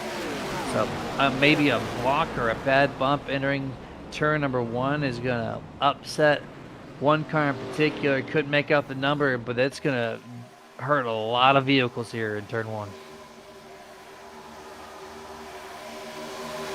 Caution crash, another multi-car accident here. Look at a replay here. The drivers involved, Sean Pomeroy and others, and look at this. Oh, boy. Oh, he just got shuffled out. Toby Redder shoved him to the middle, and then it upset the car, and it went right to the outside wall. Heavy, heavy contact. His front wheels left just right. towed way out. That's Ryder Shiflett, by the way. They got caught up in that accident. And there's a look at it again on the replay here. And not the 503. Yeah, it's the 503. That's Sean Pomeroy. He's the one who gets shuffled to the mid and then back up. Hey, to the Ryder, it's the broadcast booth. Nowhere to go, man. Caught up in that accident. How badly damaged is the Deuce? Oh, it's pretty bad. I hope we can continue, but I'm not sure. Just a racing deal, you think, or is it just being a little too aggressive right now? I think it was just kind of a racing deal. I think we were all kind of being aggressive, and he just kind of zig. It was supposed to zig when he zagged, and it just didn't happen. Kind of got pinched in the wall there, and just is what it is. It's kind of what happens when you race on these drafting tracks like that. There you go. We'll see what happens with Chris Walters, because I don't think this series has a fast repair. They didn't have one last year. I don't think they got one this year either. So that's a tough break there for guys like Chris Walters. Ryder Shiflett now the next one for Walters Racing. Caution out. We take a break. We will step away. Back with more from Daytona. Duels for ARCA. Caution field for the opening 5 laps. Stay with us. Round 1. The Race On All-Star Challenge kicks off with the smackdown at Rocket Raceway Park. The road to the championship starts here. Well, I had a little rough weekend. I was gonna say you might have a few parts I can get replaced. Okay, what you got? First of all, I think I'm gonna need a radiator, an air breather, an upper A-frame, a front bumper, a hub. Yeah, those for sure. With all that right there, you don't need a spindle and maybe a ball joint or two? This is gonna be kind of hard to explain, but you got a shifter, linkage, some motor mounts, plug wires too. Man, you must have hit him hard. It happens. Well, we can definitely help you out with that. And I tell you what, we could probably save you some money if we use some ProTech parts. Well, that'll be good news to tell the wife. When it happens, get back on the track with ProTech parts. Race-proven performance without the race-proven price. Only at Day Motorsports. Trying to find speed? The team at Dirt Tire Warehouse and Piranha Race Tire Service shall exactly that. Don't believe us? Check out the race winner stickers on the Fast Guys cars. We groove, sipe, match, size, and mount your dirt racing tires so you're race ready every time. Dirt Tire Warehouse and Piranha Race Tire Service. Take a bite out of the track and competition.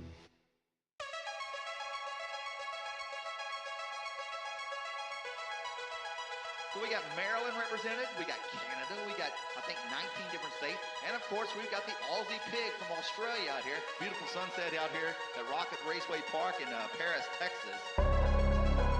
It's just something different and challenging. I don't know any other endurance races that are this big, worldwide. It's nothing like you've ever seen before. It's so much fun, it's crazy, hectic, but at the end of the day, it's the most fun race I've ever done. Just try to go with the flow at first and stay out of trouble. You got to be consistent. You got to have a piece that's there at the end. To finish in the money here, you really done some good.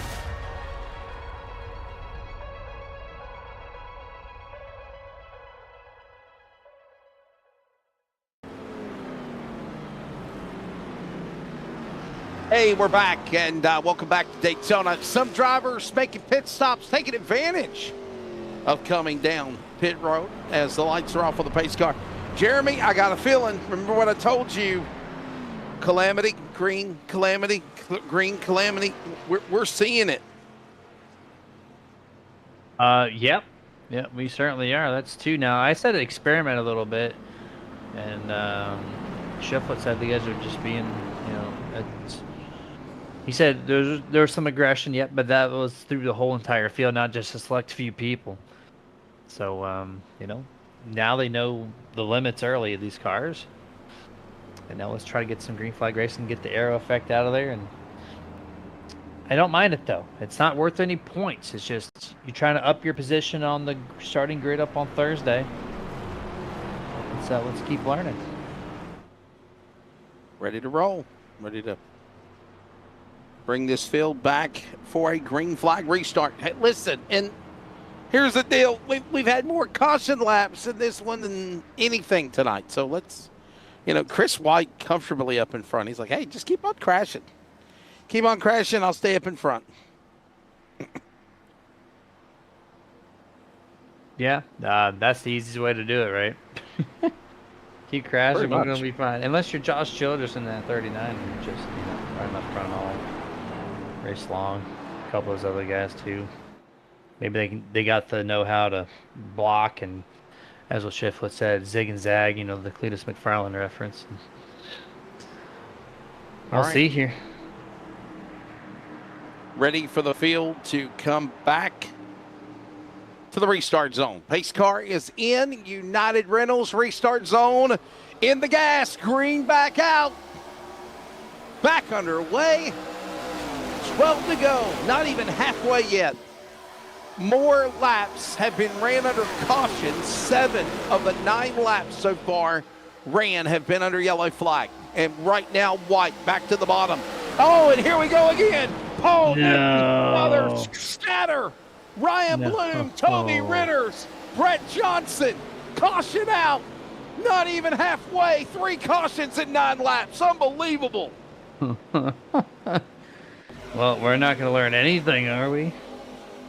Except for how to rack them up. I shouldn't have said that. You know that? Like,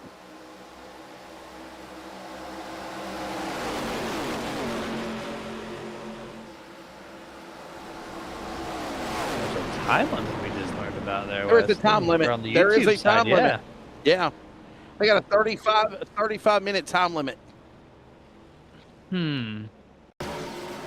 Well, this might be interesting. We'll have to see if we can make the time. He said 19 minutes and 10 laps. We might be able to still do it. Can you make it? That's the question. Can you make it? If we get one more caution, I think we're toast. But outside of that, I think we got it right now. Hopefully. There's Roy Grande, second time he's gonna make some contact. You man, he can't get a break. Can't get a break. He got wrecked in the trucks, and here we are again, damaging the ARCA stuff. Hey, look at Paul Newton. What cars in this lineup. How lucky, Jeremy, was Paul Newton? Watch the 27 on the replay. Watch this. Talking about boot, scooting, boogie, scattering, scraping the apron, and somehow surviving. Watch the restart. Outside lane car, PN Ford 27.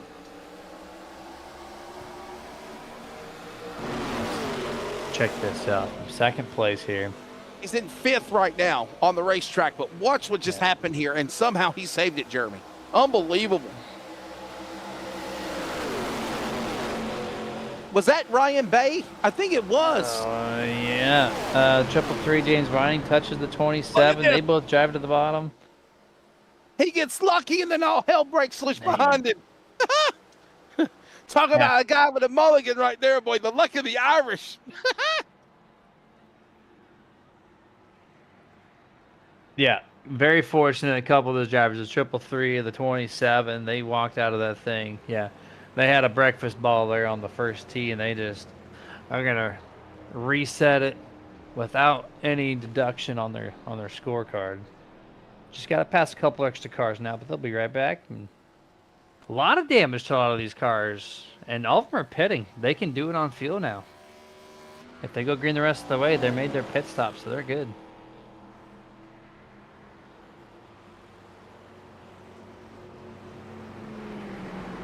We will be halfway. And we are still under caution. Race summary, real quickly. Let's take a look at the race summary so far. I don't think we've even gone through that yet for the other duels because they were a blur.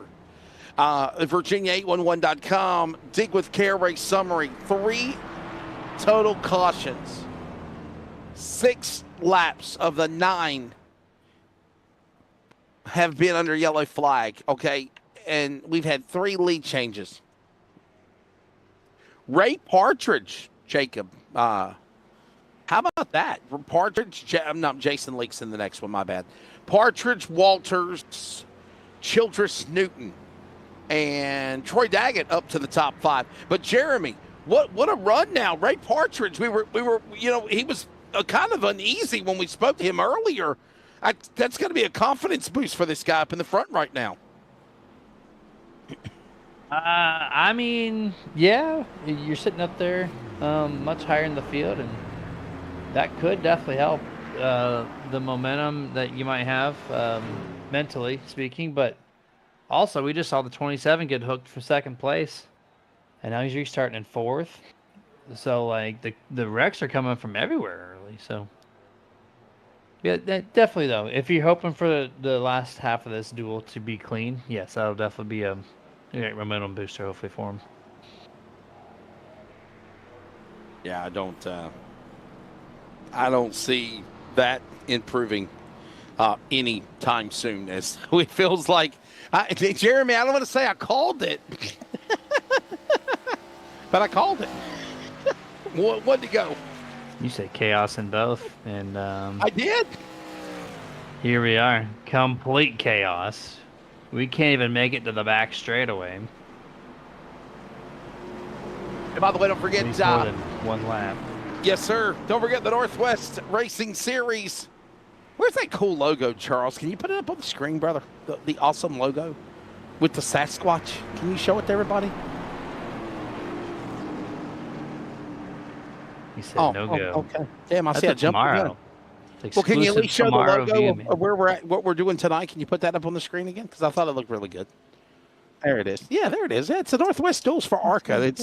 We should have transitioned from one broadcast of the trucks to the ARCA Duels, but we just, hey, we're going live. Let's do it. But, I mean, we gave you a lot of content during downtime. I mean, we spoke to I think I'm 3 drivers away, Jeremy, of me and you talking to every one of the roster that were here tonight. They wanted interviews. They got interviews. Almost to the point, the only person we have not talked to is the one who deleted his microphone from the production unit side. You're right. Yep. All right. We are getting ready to go back to green. And here's the deal. There is 15 minutes remaining. 8 laps to go. If they keep wrecking, the clock's going to expire on them. There is 20 laps, 50 miles, with a 35-minute time limit. And if the time limit expires, normally the next flag ends the race, or when they come to the line, it's over. Back to green. Here we go. Make it 7 to go. Can we get to the end? Right now, Partridge is the leader. He's got a push from truck duel winner Josh Childress of Duel 2. He's trying to win Duel 1. Look at this going in turn 2, Jeremy. Wow.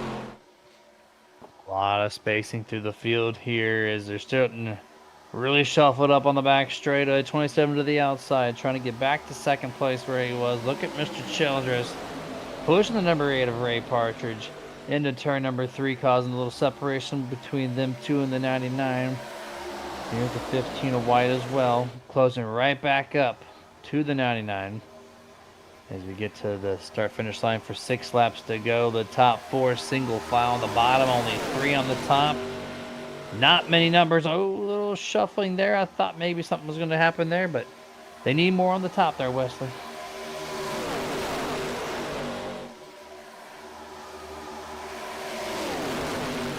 Stay in line.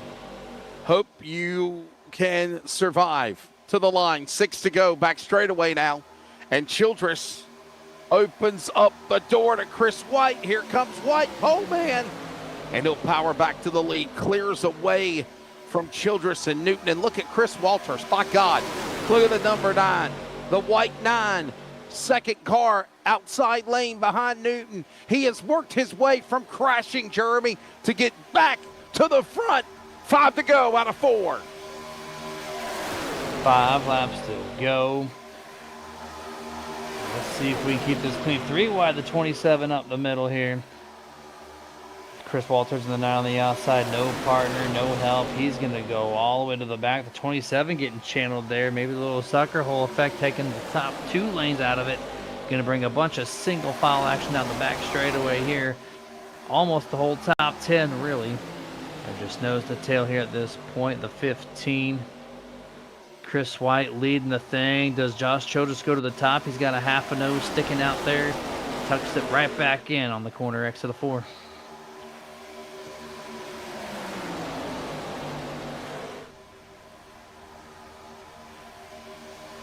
Four to go. That's 10. That's 10 miles left as they go back into the corner, into 1 and 2, down to the inside. And watch now. Look at this car up top. That's Paulison. Oh, baby. Yes, it is. Are you trying to spoil us with a little ideas of things we'll see tomorrow night? Hey, he released the NFL script. Everybody? Oh. He released the race script early. I think he did.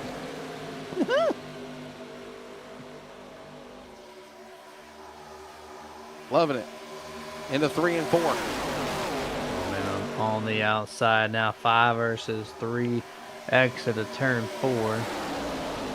Heading to the line here. 3 laps to go. Oh, Josh Childress wanted to go to the inside. Troy Daggett right there, not letting him do such as they now go back to even numbers. Inside versus out. Oh, and he squeaks him. Pushes him slightly below that first yellow line.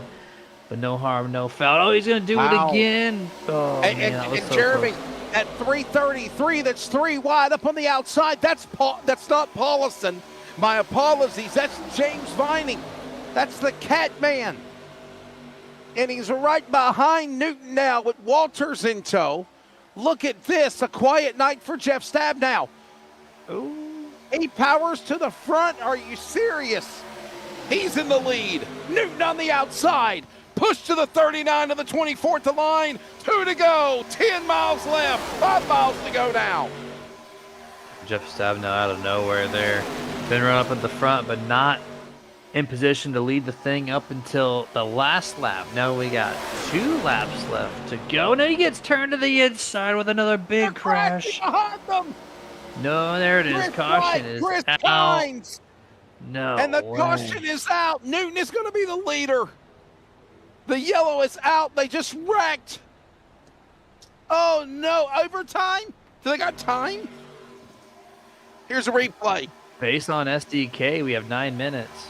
I think time. They got time for overtime. Watch this. Did Childress bump the 24? Yep, Yeah, I think he did. Man, he didn't lift. Did.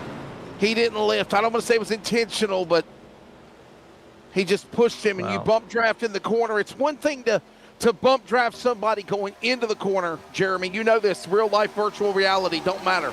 When you bump somebody middle of the corner, exit of the corner, that's what you see happen right there. Crash. I said before the green flag that these cars are more stable on bumps in the center of the corner, and well, prove me a liar. You retract your previous statement, I was going to say? Yeah, I retract that. The 15 got shot out of a cannon there. Chris White just smashes the outside wall on that one. A lot of heavy contact. This is going to be a small field when this restart happens. Like you said earlier, there's no, fast repair. A lot of cars, heavy damage there. This is going to be a smaller field. Remember how it was like 10 years ago when they did the Daytona and Duels, and they had that really small field that one year? It's going to be looking something like that. Yeah. Crashing, and still crashing. And more crashing on top of that. Yes. And we're not done yet. You're listening to the CRN Community Radio Network. We now pause for station identification. Like, follow, and share the Community Radio Network via social media, Facebook at CRN Community Radio Network. Also, check us out on X, Instagram, and TikTok at CRN Sports. As always, remember to listen to the games live on your radio dial at 87.9 FM and anywhere worldwide, always at wearecrn.com. This is CRN, the Community Radio Network. Caution field.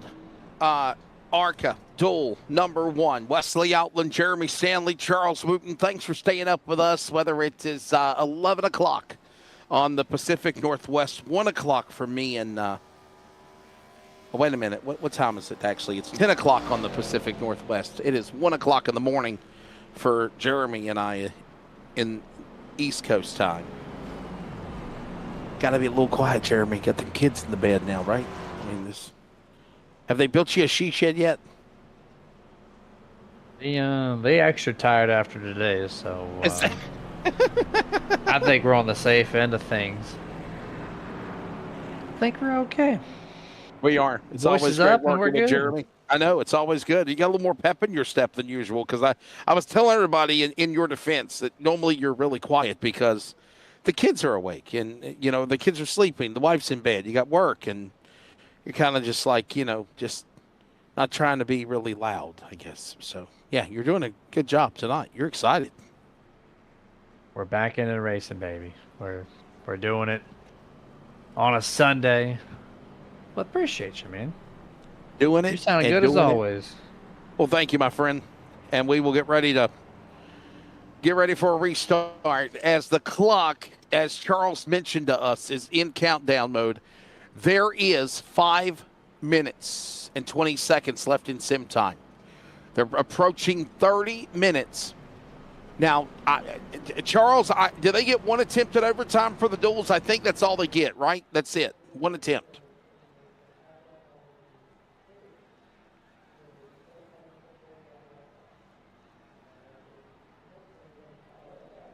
Yeah. So there you go. So they're coming to the line. So it would be 2 and then goes back to 3. Yeah, so it keeps moving. See, it goes from 4 back to 3. See, 4 back to 3. So, and the reason why is it's going from 4 back to 3 because when they come back around, as the lights are off on the pace car now, Jeremy Stanley, they will take the green and it will be 2 to go, green, white checker. There will be here extended start here. We got less than 5 minutes left on the timer. We're going to be about 4 minutes with 3 laps. Coming down to the end here. If they have one more quick caution, it's it. So if they can, looks like about 10 or 12 cars here on this grid. About 12. 12 or maybe 11. We've got 11 cars here lining up here. So 6 cars out from the start of this thing. Yeah, they've been advertising it. They've been advertising it tonight as 4 races, 2 series, 20 laps each, one night. And that is obviously what you're checking out. And I'm trying to read overtime or anything like that. And they don't have per se anything posted as far as a format. It just says 20 laps, 35-minute hard timer. Now, Charles, what does a hard timer mean? Basically, it means 35 minutes is enforced, right? So when that clock expires, it's over.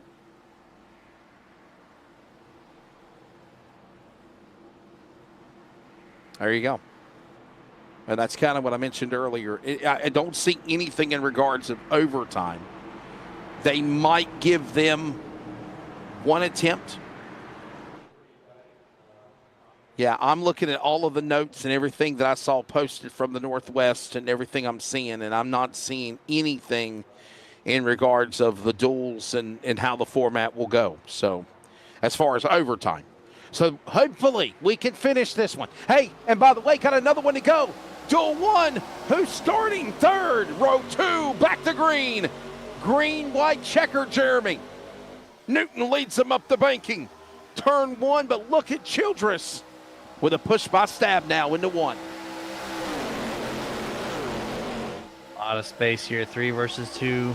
Outside's got the numbers momentarily until they close up, but they get, as Paul goes a little bit wide there, is going to slow up the inside lane. Now lane choice, who's going to go to the bottom? It's going to be the 8. Ray Partridge going to go to the inside of Jeff Stab now, who was looking like he was going to win this thing before he got turned to the infield in turn 1. And he's scraping for somebody to help him. There goes Paul Newton, slingshot. Does he go to the outside and carry that momentum to the corner? He tries it. He's going to take the 8. Nope, goes back to the inside. We're going to go 2 wide here for second and third. White flag, 1 to go, presented by CRN.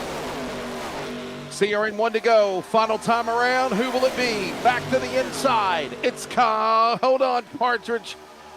Ray Partridge down low. He's got Newton and Childress. Childress got the door shut on him. He about slammed the outside safer barrier. And we're 3 wide now with Newton the monkey in the middle. Shuffling. Walter's car looking like a modified down to the inside. And while that goes on, they start to come undone. Getting loose, scattering, crashing behind them. Oh, it's Ritters and Shiflett. And meanwhile, Partridge just got turned by Stab now. He gets turned in the pack. Here they come to the line. Paul Newton. Troy Daggett. Did he hit him? No, he did not. It is Paul Newton winning. My goodness. Timing and scoring only shows us 0.00 at the line. That might have been the closest finish in Northwest history in the duels, Jeremy. Unbelievable. Can we get a replay of that? They made contact. It's got to show. There we go. Let's see here. Troy versus Paul. Oh, man. I wish we could. Can we pause that right at the line? Is there a way to go slow-mo? This is the wreck. This is the wreck. Nope, timer expired. Yep, it's over. Yeah, we're going to race 2 any damn way because the timer's expired and they're lining up. Yep. Crazy though, right? We will talk to obviously Paul Newton after duel number 1. So Paul Newton will be winner of duel number 1. We'll talk to him for ARCA, just like we did the duel winners for trucks. And this is the final one of the night. You better enjoy it. And I got a feeling we're going to see the exact same thing. Jake Penangoro, guaranteed front row start. He qualified second along with Chris White. They're guaranteed on the front row. He's on the front row here in Duel 2. William Fletcher to the outside at row 1. Row 2, Brian Barnes, and the all-time winner of the Northwest, Mr. Sean Breitzman from Puyallup, Washington. Row 3, Chris Kynes, little Napa know-how, and Tyler King. He won the truck duel. What will he do? He starts 6th for the ARCA card. Row 4, on the grid, it's the legend Frank Harris and Ryan Bay, runner-up of the championship of ARCA last year to Devin West. Top 10, Jeremy, will find Stephen Paulison and Robert Gamble in 54 for Beaver. 6th there, Kevin Smith. In 11th, 12th place will be Jason Leakin, car number 50. Row 7 and 13th, Bryce Dickman in the 18, Ron Hunter in car number 30 and 14th. Row 8 and 15th, Ray Foreignair in the 26th, Devin Matthews in the 757 and 16th. 17th on the inside, Kyle Matthews in 758. John Ottenbacher starts 18th in car number 89. And that's it. 18. I mean, Jeremy, if you do the math, man, number 2. We had close to 36, 38 drivers in both the trucks and ARCA. I mean, that's a pretty good start out for the year. Absolutely. I love the numbers, man. You guys pulling, what, 35 and 36? That's a hell of a way to get this season started. And one of the things that I'll say, unless we have any late entries that might tag the back for tomorrow night, is you still got a really good, healthy field of trucks and cars for each race. And everybody tonight is going to be able to start on Monday and Thursday. So you made the valiant effort. You showed up. You showed out. Good or bad, you're starting the A-main. You're starting the feature. So everyone's a winner, like the song by Cream. Everyone's a winner, right?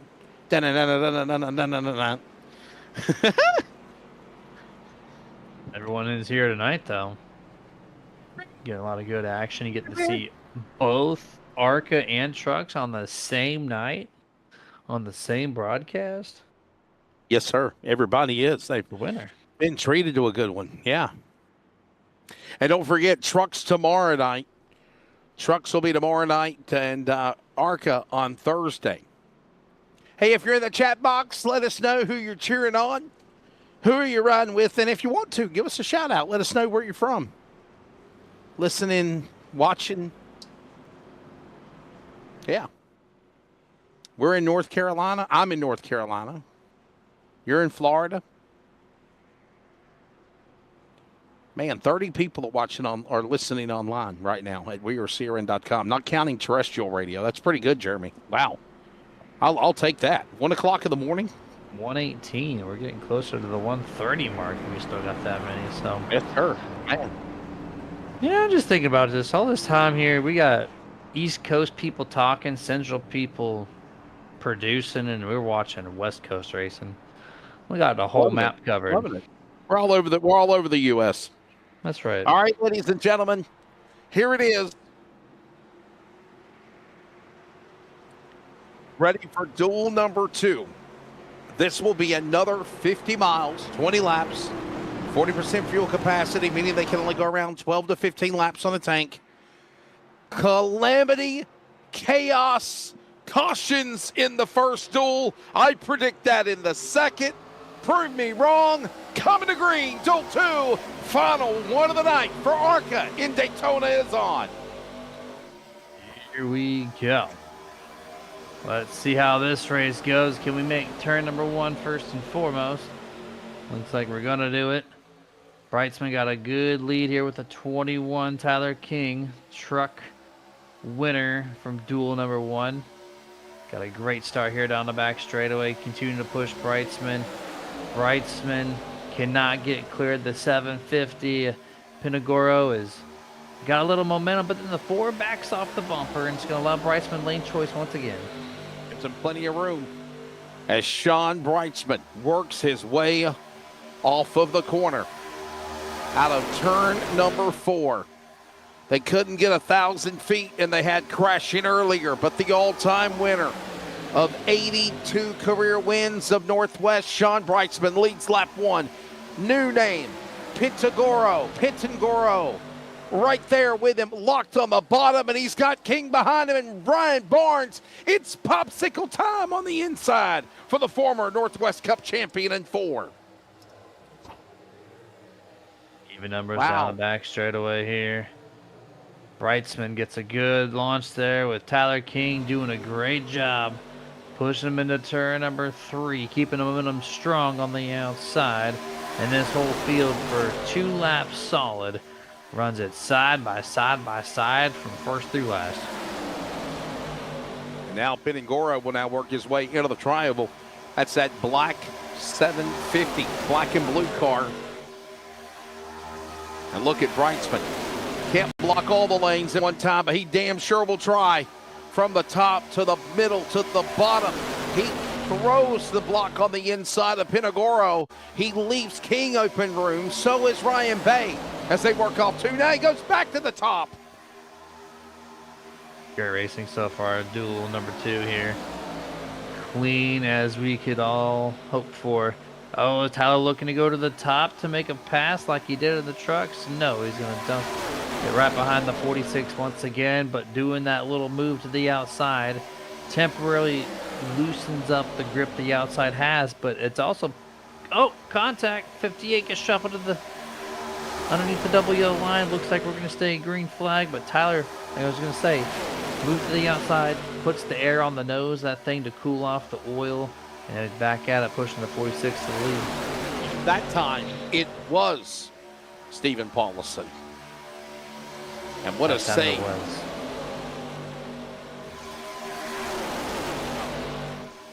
All this happening as they'll work their way again down into the corner, into 3. Patience indeed as they right now just kind of play nice. And this is totally different than the caution-filled duel number 2 we see quietly now than duel 1 was. Inside, keep an eye, Penagoro. And now Barnes gives him a push. And now you see the 21, Tyler King, pushing Brightsman on the outside as they work into the corner. Great solid racing. Here to open up duel number 2 here. The outside loosens up the grip again as the 4 and the 750. That's Penagoro and Barnes. Had lane choice off the exit of turn 2, but here comes Brightsman and Tyler King once more.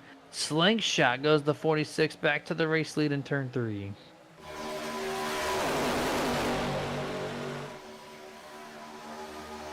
Man, what a show they're putting on here now. Already coming to the line. This time by, it'll be now 4 of 20. 5 now completed. 5, 20 laps, 15 to go. Jake Penangoro. Penangoro now on the inside. Look at that Chevrolet. Now Barnes Grande, all in Chevrolets. On the bottom. How about the Napa car? Here comes Chris Kynes, Jeremy. He's got a renewed vigor after crashing into the truck race. Trying to make some redemption here happen. Oh, the outside deletes itself. Big shift in this race here. Some new faces inside the top 3 now. As now all of a sudden they're going to have to struggle to figure out how to get there. But we still have pit stops. It looks like we might have a decent chance here, Wesley, of seeing green flag stops in the ARCA. Dual race number 2. Will anybody go for the undercut, Jeremy? I mean, if you're under a green flag run like this is now, what, 6 of 20? Right, 14 to go. We're saying about 15 laps on the tank of fuel. Will anybody gamble and say, okay, I'm going to come down pit road now, maybe the next couple of laps, and try to get ahead of anyone else? Or is it monkey see, monkey do? If you come down, I'm going to follow you. You got to have numbers. You got to have at least 3 or 4 with you to make anything worthwhile. So, I don't know. It's still too early to me. But the window is open. At 14 laps to go, 13 laps to go, the window's open. So maybe next time you might see something, but I would expect it to go between 7 and 10 laps to go. We'll see the drivers come down. And by the way, look at the Sunkist car inside, right there. Oh, Paulison. Oh, no. He turns. Devin Matthews. No, and they both get sideways. I think they save it. No, they don't. Oh, hell breaks loose. And now the Winn-Dixie car. Throwback of Mark Martin Matthews is spun. The Waffle House car of Robert Gamble gets scattered down to the grass on the apron out of 2. And we got a caution. Lap 7. Here's a replay. Man. I thought they had to save Wesley, but they scrambled. I think they were 4 wide trying to figure it out. Here's the bump. There's the initial. We're 4 wide. Yep. There. Oh, then just the 30 takes the 758 with him. Ron Hunter poking the back bumper of Kyle Matthews. 54 gets the lawn cut down there in turn 2. Rob Gamble Jr. Not too many cars heavily damaged. I think this is going to be fully repairable for everybody. I think. Let's go on board with the Matthews car if we can. The Winn-Dixie car. There it is. While you're at the marketplace, watch this. Kyle Matthews. My apologies. It's Kyle Matthews. Watch this again. Look at the ride he went through. On board. I want to go fast. Oh, really? Well, what if you spin? Just comfortably in his own world there, Jeremy, and then all of a sudden he gets tagged. He didn't even know what happened. Okay, well, maybe he did. Well, he thought he was through it. He thought he was through it, Jeremy, and then he got turned. He did so good. Up until just that hook at the very end there, man. Jeremy, you do iRacing a lot. How different are these ARCA cars compared to the trucks that we see in the Northwest? You get it. The visibility is weird, right? Because you got these massive spoilers on the back of these cars, a lot of aero drag. Visibility sitting in the driver's seat. You kind of saw it there with that onboard from the visor camera, but the visibility is the main difference between the two. It's a little more, I think, in the ARCA car in comparison to the truck. And the cars typically feel a little more planted, as I said earlier. That's like your two differences in a Daytona race aspect. Of course, when you get to the mile-and-a-half cookie cutters, that's a whole different story. But the super speedways, it's the side draft, it's the aero drag, and how you can make passes, and it's just the overall more planted feeling in the seat. Well, with that being said, another yellow flag out over the racetrack again as first caution. As we are closing in on halfway, there is still plenty of time left to go. Sim time, 9 minutes on the clock of a 35-minute timer, hard timer. You saw even what happened when the checkered flag failed. My God Almighty, when the 30 seconds later after the checkered flag, Jeremy, it bumped right to the next duel. You saw it. We didn't even get a chance to show results. There we go. Yep. 100%. Everyone on pit road, man. So no green flag stops in the ARCA series. Don't get to see that until Thursday during the big race to open up the season for 2026. Right. Jake, though, new name. Doing an awesome job on the inside all night long for the first half of this thing. And going to be restarting this thing P1. So Jake Pinagoro showing his strength early at the super speedways.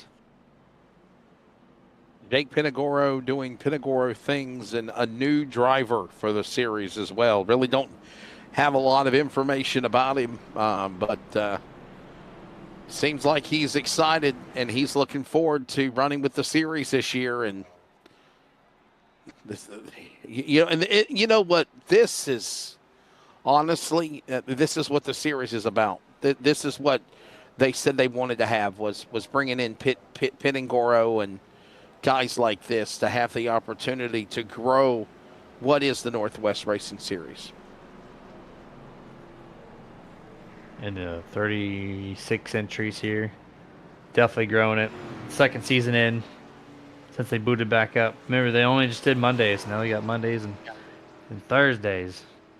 So Jake Pinagoro is from Puyallup, Washington, or he resides in Puyallup, Washington. He's originally from Seattle, Washington. No. Let me clarify. My apologies. Jake Pinagoro is originally from Puyallup, Washington. He lives in Seattle, Washington. So he's in Seahawks country. And there's a little information about this guy. He loves the Seattle Seahawks. There you go. And I got a feeling he's probably one of the friends of Sean Breitzman, being from Puyallup, Washington. So there you go. Lights off. We'll go back to green. 10 in, 10 completed, halfway last lap. It'll be 9 to go when we go back to green. Let's go, Jake. 750 or bust. So he's talking about the 750 of Jake Pinagoro. 750 is my hero. Bust. Got the fans out there, huh? Okay. Showing some support. Some love from Mr. And Troy Jake out there. Daggett says it's showing him as the winner of in ARCA Duel 1. We saw the winner was. I couldn't tell, man. Yeah, I mean it was a dead heat, Paul, but it said that it was the other guy first. Paul had it. Troy Daggett, Paul Newton's name. Daggett. Yeah, he had the slingshot there with the side draft. And yeah, I mean it was so Troy Daggett, to answer your question, when we saw the finish, Tom and Scoring had Paul Newton above you, but it was 0.00 for timing and scoring. If there is a change, we'll talk to Troy Daggett. I got nothing but love for him. Let's go back to green, and we're in the second half of the final duel of the night for ARCA. Back underway in Daytona, Jeremy. Back underway, 9 laps remaining. Don't have to worry about the clock on this one. Oh, a little bit of a ruffle. The 21, Tyler King gets shoved to the inside there. A little bit below the double yellow line. I'll just back up and hard no foul. And the inside trying to get formed. The outside looks like they have a little bit of that formation. It's going to help them momentarily. Here comes Ryan Bay, breakout guy from the ARCA series last year. Great stuff in the trucks from the dual race just about a half hour ago. And here comes the the 57, Chris. Oh, no contact. Saves it. Whoa. Barely misses the cone. And just like that, Jake Pinagora is going to go from first to last. From the penthouse to the outhouse. And Pinagora shoved out a line all the way from the top spot to 15th. Ron Hunter on pit road. 8 to go. Chris Kynes up in front. Man. Seattle Washington's Pinagora now shuffled out of line. Look at now, Dort Dickman. How about this guy? Watch the 18. Bryce Dickman. And Dickman on the inside. He's got Kynes up top. Help with Matthews. Matthews and now got Barnes. Look at Barnes and Brightsman. To the line, 8 to go. Dickman's in the lead. Here we go, gonna get some redemption there. Bad truck race, and maybe can do much better if he can complete. Oh no, the 758. Matthews. Oh no, Kyle Matthews crashing. There we go, yellow flag finally. I thought oh no. And they're still not done. Crashing. Is that Frank Harris? Yes, it is. My goodness. Frank Harris in the 00 car. Oh, wow. So we're going to see what happened here. I think the 758 Evan Smith caught up in another one. Yeah, he's gonna drive into Ryan Bay. Just you know what? We saw Ryan Bay sure do that earlier in the truck race, Jeremy. I mean, man, come on, Ryan. We know you're better than that. Ryan didn't do anything wrong that time. I think that was all Kyle Matthews. Just drove down the track and cut him off. I think. No, Jeremy, you live in Texas, right? Is there still Winn-Dixie? No, I'm sorry. Florida. You live in Florida. I'm sorry. Leave me alone. It's 1:30 in the morning. I've been talking since 7 o'clock at night.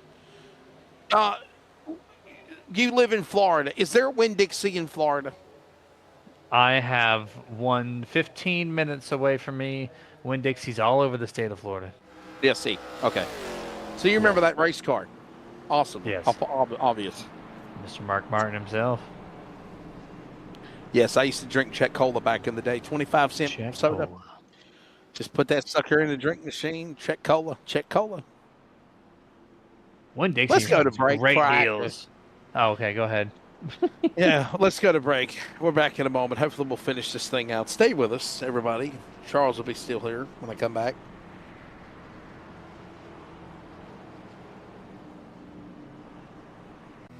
Round 1. The Race On All-Star Challenge kicks off with the smackdown at Rocket Raceway Park. The road to the championship starts here. Well, I had a little rough weekend. I was gonna say we might have a few parts I can get replaced. Okay, what you got?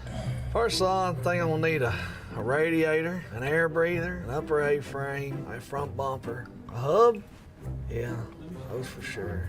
With all that right there, you don't need a spindle and maybe a ball joint or two? That's gonna be kind of hard to explain, but you got a shifter, linkage, some motor mounts, plug wires too. Man, you must have hit him hard. It happens. Well, we can definitely help you out with that. And I tell you what, we could probably save you some money if we use some ProTech parts. Well, that'll be good news to tell the wife. When it happens, get back on the track with ProTech parts. Race-proven performance without the race-proven price. Only at Day Motorsports. Trying to find speed? The team at Dirt Tire Warehouse and Piranha Race Tire Service shall exactly that. Don't believe us? Check out the race winner stickers on the Fast Guys cars. We groove, sipe, match, size, and mount your dirt racing tires so you're race ready every time. Dirt Tire Warehouse and Piranha Race Tire Service. Take a bite out of the track and competition.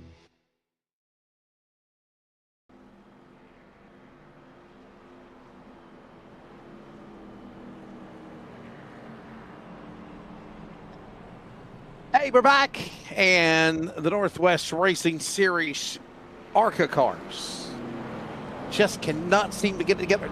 Jeremy, I told you, but I told you I had a feeling it was going to be chaos, and I've been right. I've done this for so long. I just, you know, So when I say the cars are more planted, that when you trains like that, it means you're more confident and you can do more moves with less regret. But then you rack them up because you think you're overconfident, or you think you got the confidence, and you're overconfident. You wreck it up. So we're learning lots here tonight.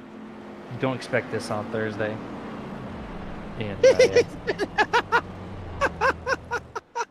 I think Wesley thinks he thinks we're going to see more of this on Thursday, huh? I think we're going to see it. Yes, I think it's All just right. you listen. You got here's the Optimism deal. over here on my end. You got guys that have not been in this car in, 6 months. I think we got new names, new cars, new updates. There's probably been updates on these cars that maybe people didn't even know about that they ran from last year. When's the last time we ran an ARCA race, Jeremy? What was it, October? Remember? Beginning of October was the season ender. Yeah, 5 months ago. You're right. Yeah. We didn't even So, touch November. Right. So, I mean, what all has changed with these cars in that amount of time? And who Popularity. just jumped in the sim and just got on it tonight, right? I mean, I think it shows the genius, if you will, of who takes the time to practice. This car is not even a year old on iRacing. The latest, the new ARCA body, I don't think it's been on the service for a year. Maybe just past a year. It's not terribly long on here. I think it dropped back in the summer.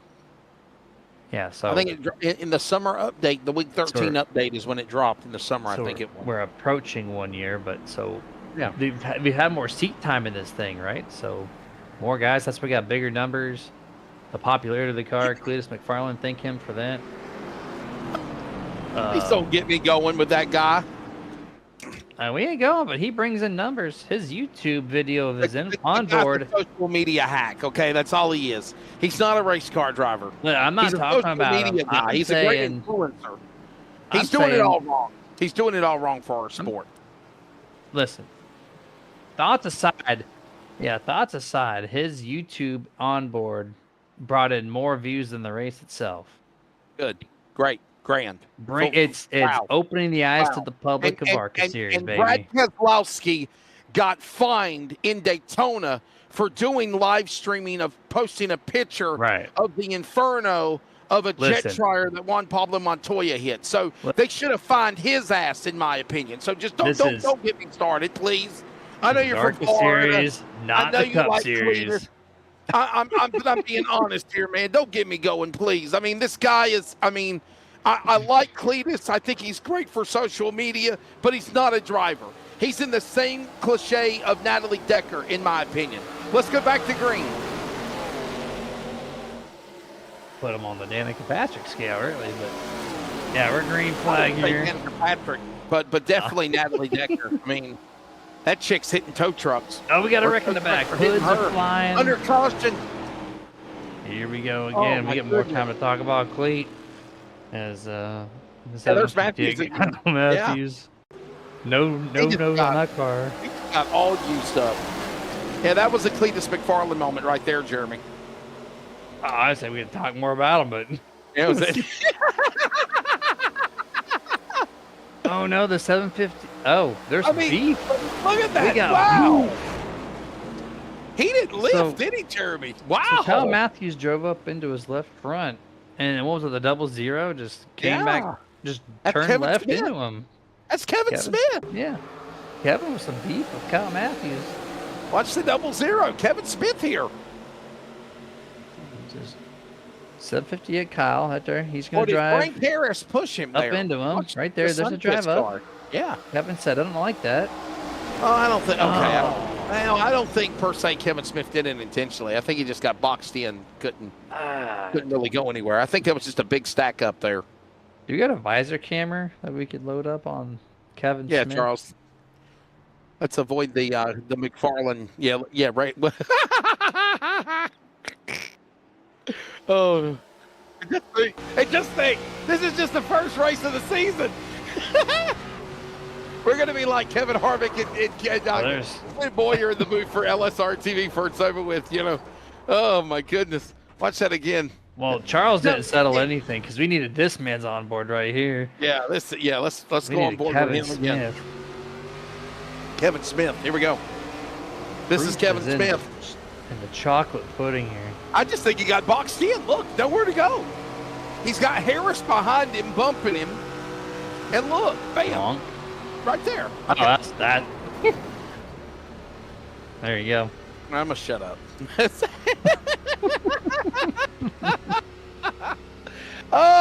He said enough's enough. I was trying to defend you, Kevin Smith. But, yeah, you're on your own. Oh, great to be back, everybody. So, me and Jeremy will just have to agree to disagree about the whole Cletus McFarland thing. I'm just sorry. I'm not buying it. I'm not buying it. When I seen that Richard Childress is putting him in a car, I was like, so this is what our sports become. Now, Jeremy, mind you, I've been announcing for 30 years, okay?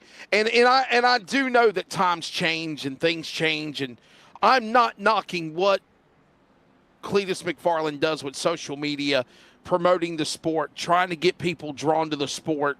Look what he's done to the world of Crown Vics, okay? I give that man credit. I've called some big Crown Vic races in the last couple of years, and he has a lot to do what he's done at the Freedom Factory down in Florida to make it be what it is. But with that being said, he is a social media influencer. He is not a race car driver. There's guys that, I'm just saying this because I follow them on social media. Devin West, Dan West, they're real race car drivers. Look at Cole Raz. Okay, there's a name that used to run in the Northwest, Jeremy. He's a real ARCA NASCAR driver. Cole Raz. He made noise in Daytona in the ARCA race. Well, he was doing good until he crashed, okay? He about won the Snowball Derby a couple of years ago. What I'm trying to say is just I'm not knocking what Cletus McFarland's doing to promote the sport. It's just that to me, that's not how you do it. Or maybe that's the way you do it today. I don't know. Maybe the sport that I love is not what the sport used to be anymore. And maybe I'm the problem. Maybe the fans that loved it for 40, 50 years are the problem because we know what works and what's not working, and what's not working is working now. Or they think it's working, but it ain't. I mean,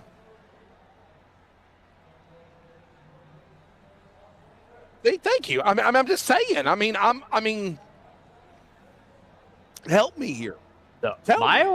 My opinion is not going to be as voiceful as yours, but I think more eyeballs on the sport is better. Cletus is doing that. Now, does the iRacing approval process need to change to be a little more strict? You shouldn't have to turn 50 laps at Rockingham to get a Daytona ride. Like, that doesn't translate at all. You can do the pit stop stuff, yeah, but you need to be on track with other cars, and that's what he's doing in the ARCA series. Maybe that puts him into the truck, which he did, and he wrecked it on lap 6. Yep. But that was also a 3-wide stuff. You can't practice that. So maybe complete a truck race before you can move to the O'Reilly stuff. There's got to be a little bit more strict on that notion. But all in all, he's putting eyeballs on the sport. The ratings for TV are up. I don't want you to think, Jeremy, I don't want you to think that I'm hating on the guy. It's not that I hate him. You said you don't, and that's fine. It's not that I hate him. All right, I think he's doing great things to promote not just NASCAR but motorsports in general. But I just feel like the path to doing it. Yeah, it needs to be a little more strict. I think we mutually agree on that notion. I think a lot of people do. Don't even get me started about Natalie Decker. And I will tell you this as well. So this ain't got nothing to do about her being a female either. Did you have opinion of Travis Pastrana starting last year's 500? You know, Travis Pastrana, he's had no NASCAR nothing basically. Oh, you're exactly right. And I mean, I feel the same way about, friggin' Michael Schumacher or, remember last year, I think it was Elio Castroneves got a free start in the Daytona 500. You don't run NASCAR. You run IndyCar. You don't find the AJ Foyts or the Kyle Larsons anymore of the world. They're a dime a dozen. That's all I'm going to say. They're a dime a dozen. And don't jump on turf that you don't really know anything about. I don't think we're going to see. Verstappen is the news. Right. Back it away. And let's settle it here with a green white check. But I'm just saying, you're not going to see somebody, in my opinion, jump from NASCAR to IndyCar unless you go through vigorous testing to do it. Let's do it again here now. 2 laps to go. And look at Chris Kynes and Dickman battling. Side by side. Look at Matthews and Horns here. And here we go. Inside momentum's a little bit. Can Bryce do this? Can he get wrecked from the truck and maybe put it in victory lane here in the ARCA stuff? He needs some help from right behind him. The 757 of Matthews. Gonna try here. See what he can't do. He's got side by side with the 57, Chris Kynes. Also bad start in the trucks, doing very well here. So the 18 and 57 flip-flopping their performance from the trucks as we get flag. 2 laps to go mark here in this race. Got a white flag, buddy. Oh, there it is. It took a little bit on the ticker. One to go. Yeah, final lap. Searing 1 to go. And this is it. Keep an eye on the outside lane. Barnes, popsicle machine. Got a push bay on the outside. Watch the bottom. It's Matthews. How many times did he? Oh boy, contact. No. He gets that turned again. That was Breitzman and Matthews tagging the wall. Sean Breitzman going around. Look at Frank Harris saving it off of Robert Gamble. And now Dickman in the lead down to the inside. But look at Chris Kynes. And they correct. And now they turn. And Bay and Dickman and Kynes. And a dive by Harris to miss. Jake Pinagoro. To be Jake Pinagoro. Where the hell did he come from? He gets back in the saddle again. And he wins Duel 2 in Daytona. First to last to first. Wow. There.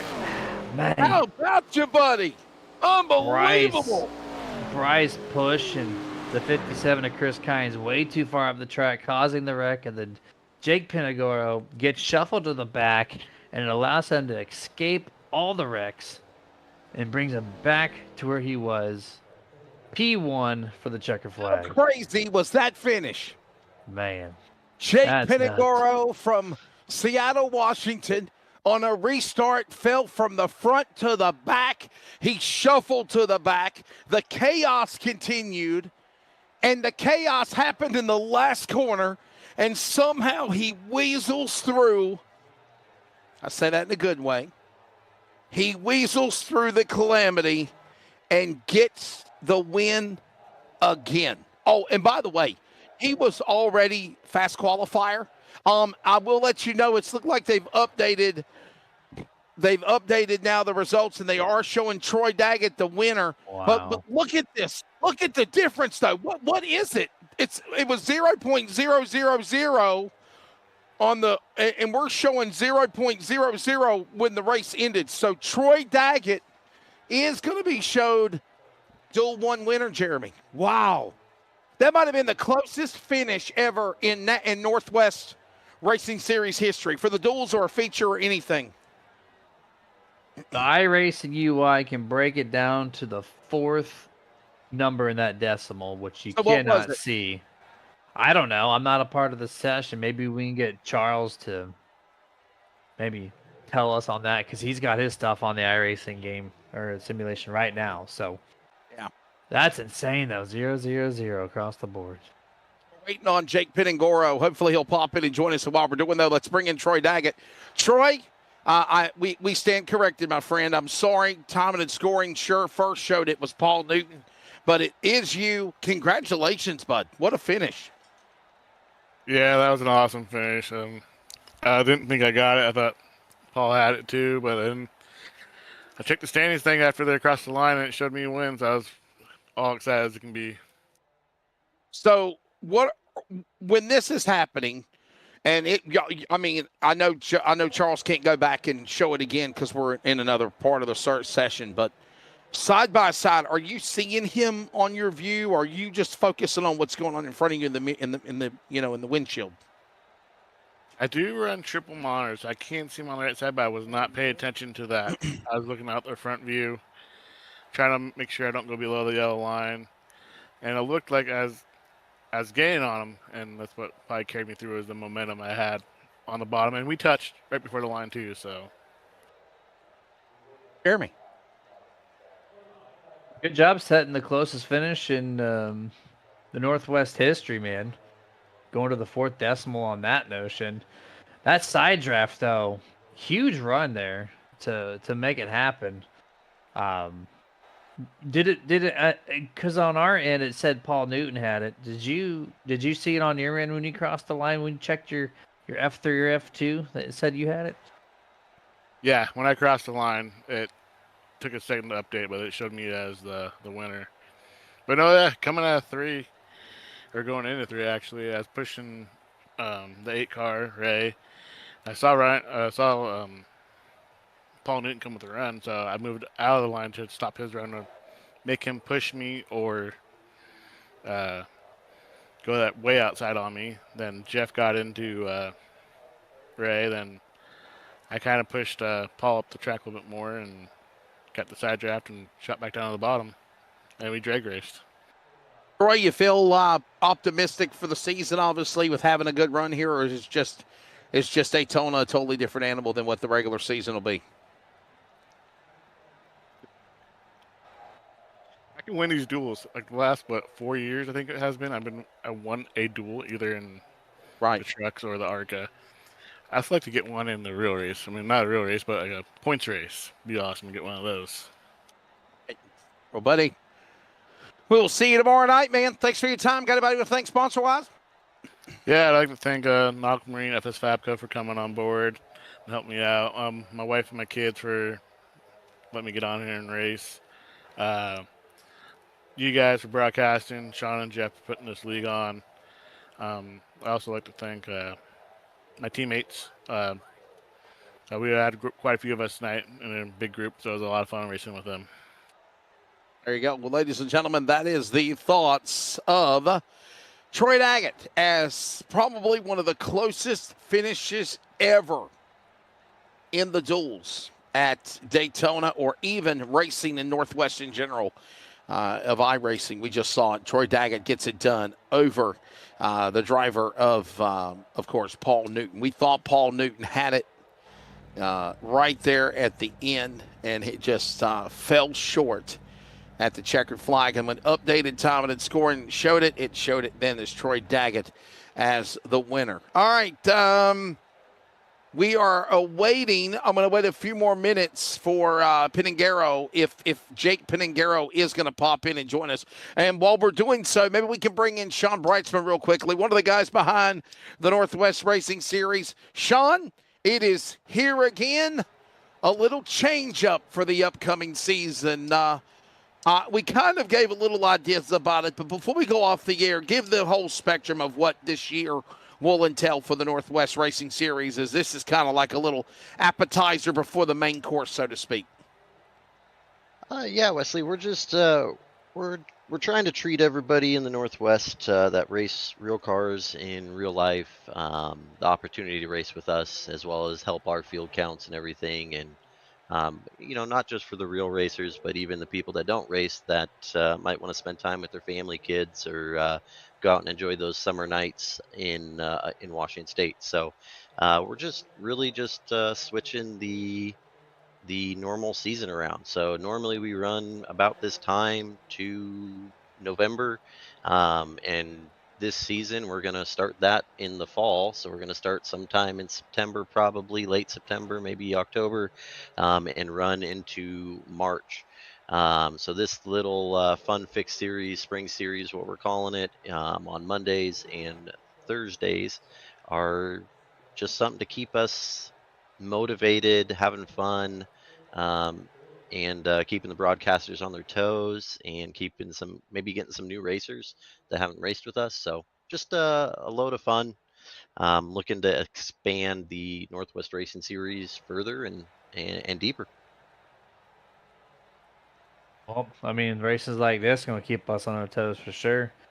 And we got some new stuff going on this year, man. How excited are you overall to get this thing rolling? Starting off this week, Monday, Thursday. We're live 2 days a week, man. So, how you feeling as a driver and as just having been part of the league? Driver, I'm feeling great. I'm excited. We haven't had a fixed truck setup series in forever.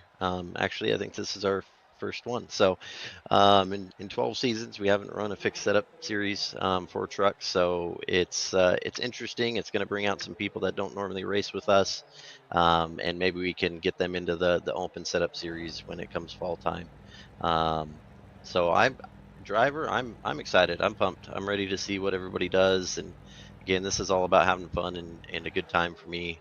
This doesn't count towards our official stats or anything like that. So it's race hard, have fun, maybe make some new friends, all that sort of thing. Try to enjoy the company.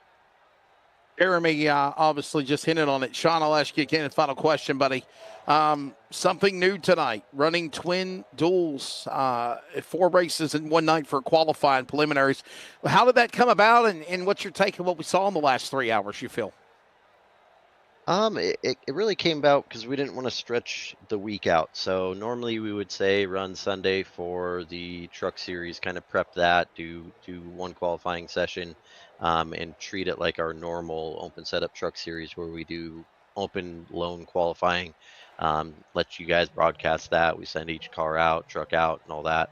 Right. But with all the series and picking up a series on Tuesday, even though it's not necessarily immediately happening that week, we just thought it was better to kind of knock all the fixed series that don't really need the practice or effort put in one night, kind of prepare everybody for it, get everybody rolling, without having to do it Sunday, Monday, potentially a practice Tuesday, and then a qualifying session Wednesday and then race Thursday. So it was just the best of the world in a sense. There you go. Well, Sean, thank you so much, man. I know it's you and Jeff Stabnow and John Annenbacher and so many people that are a part of the Northwest Racing Series. I know I'm going on year 7 working with you all, and I know Jeremy's on his 3rd year, and Charles Wooten's been there every step of the way as well, man. I know they say 13 is a bad number, but I think we got lucky number 13, and I think I'm really looking forward to really what we see. And let's be honest, in closing, this is only as I said, an appetizer. The spring series sets the stage for what we see whenever we take a little time off during the summer, because everybody's wide open with racing or announcing or going to the tracks.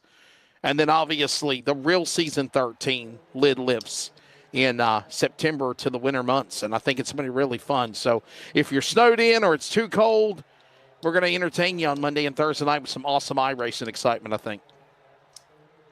I have to agree. I'm looking forward to it. Can't wait. Just happy to be back with LSRTV, and you guys are killing it. And I love what you guys are doing, interviewing some of the drivers and all that. Great job.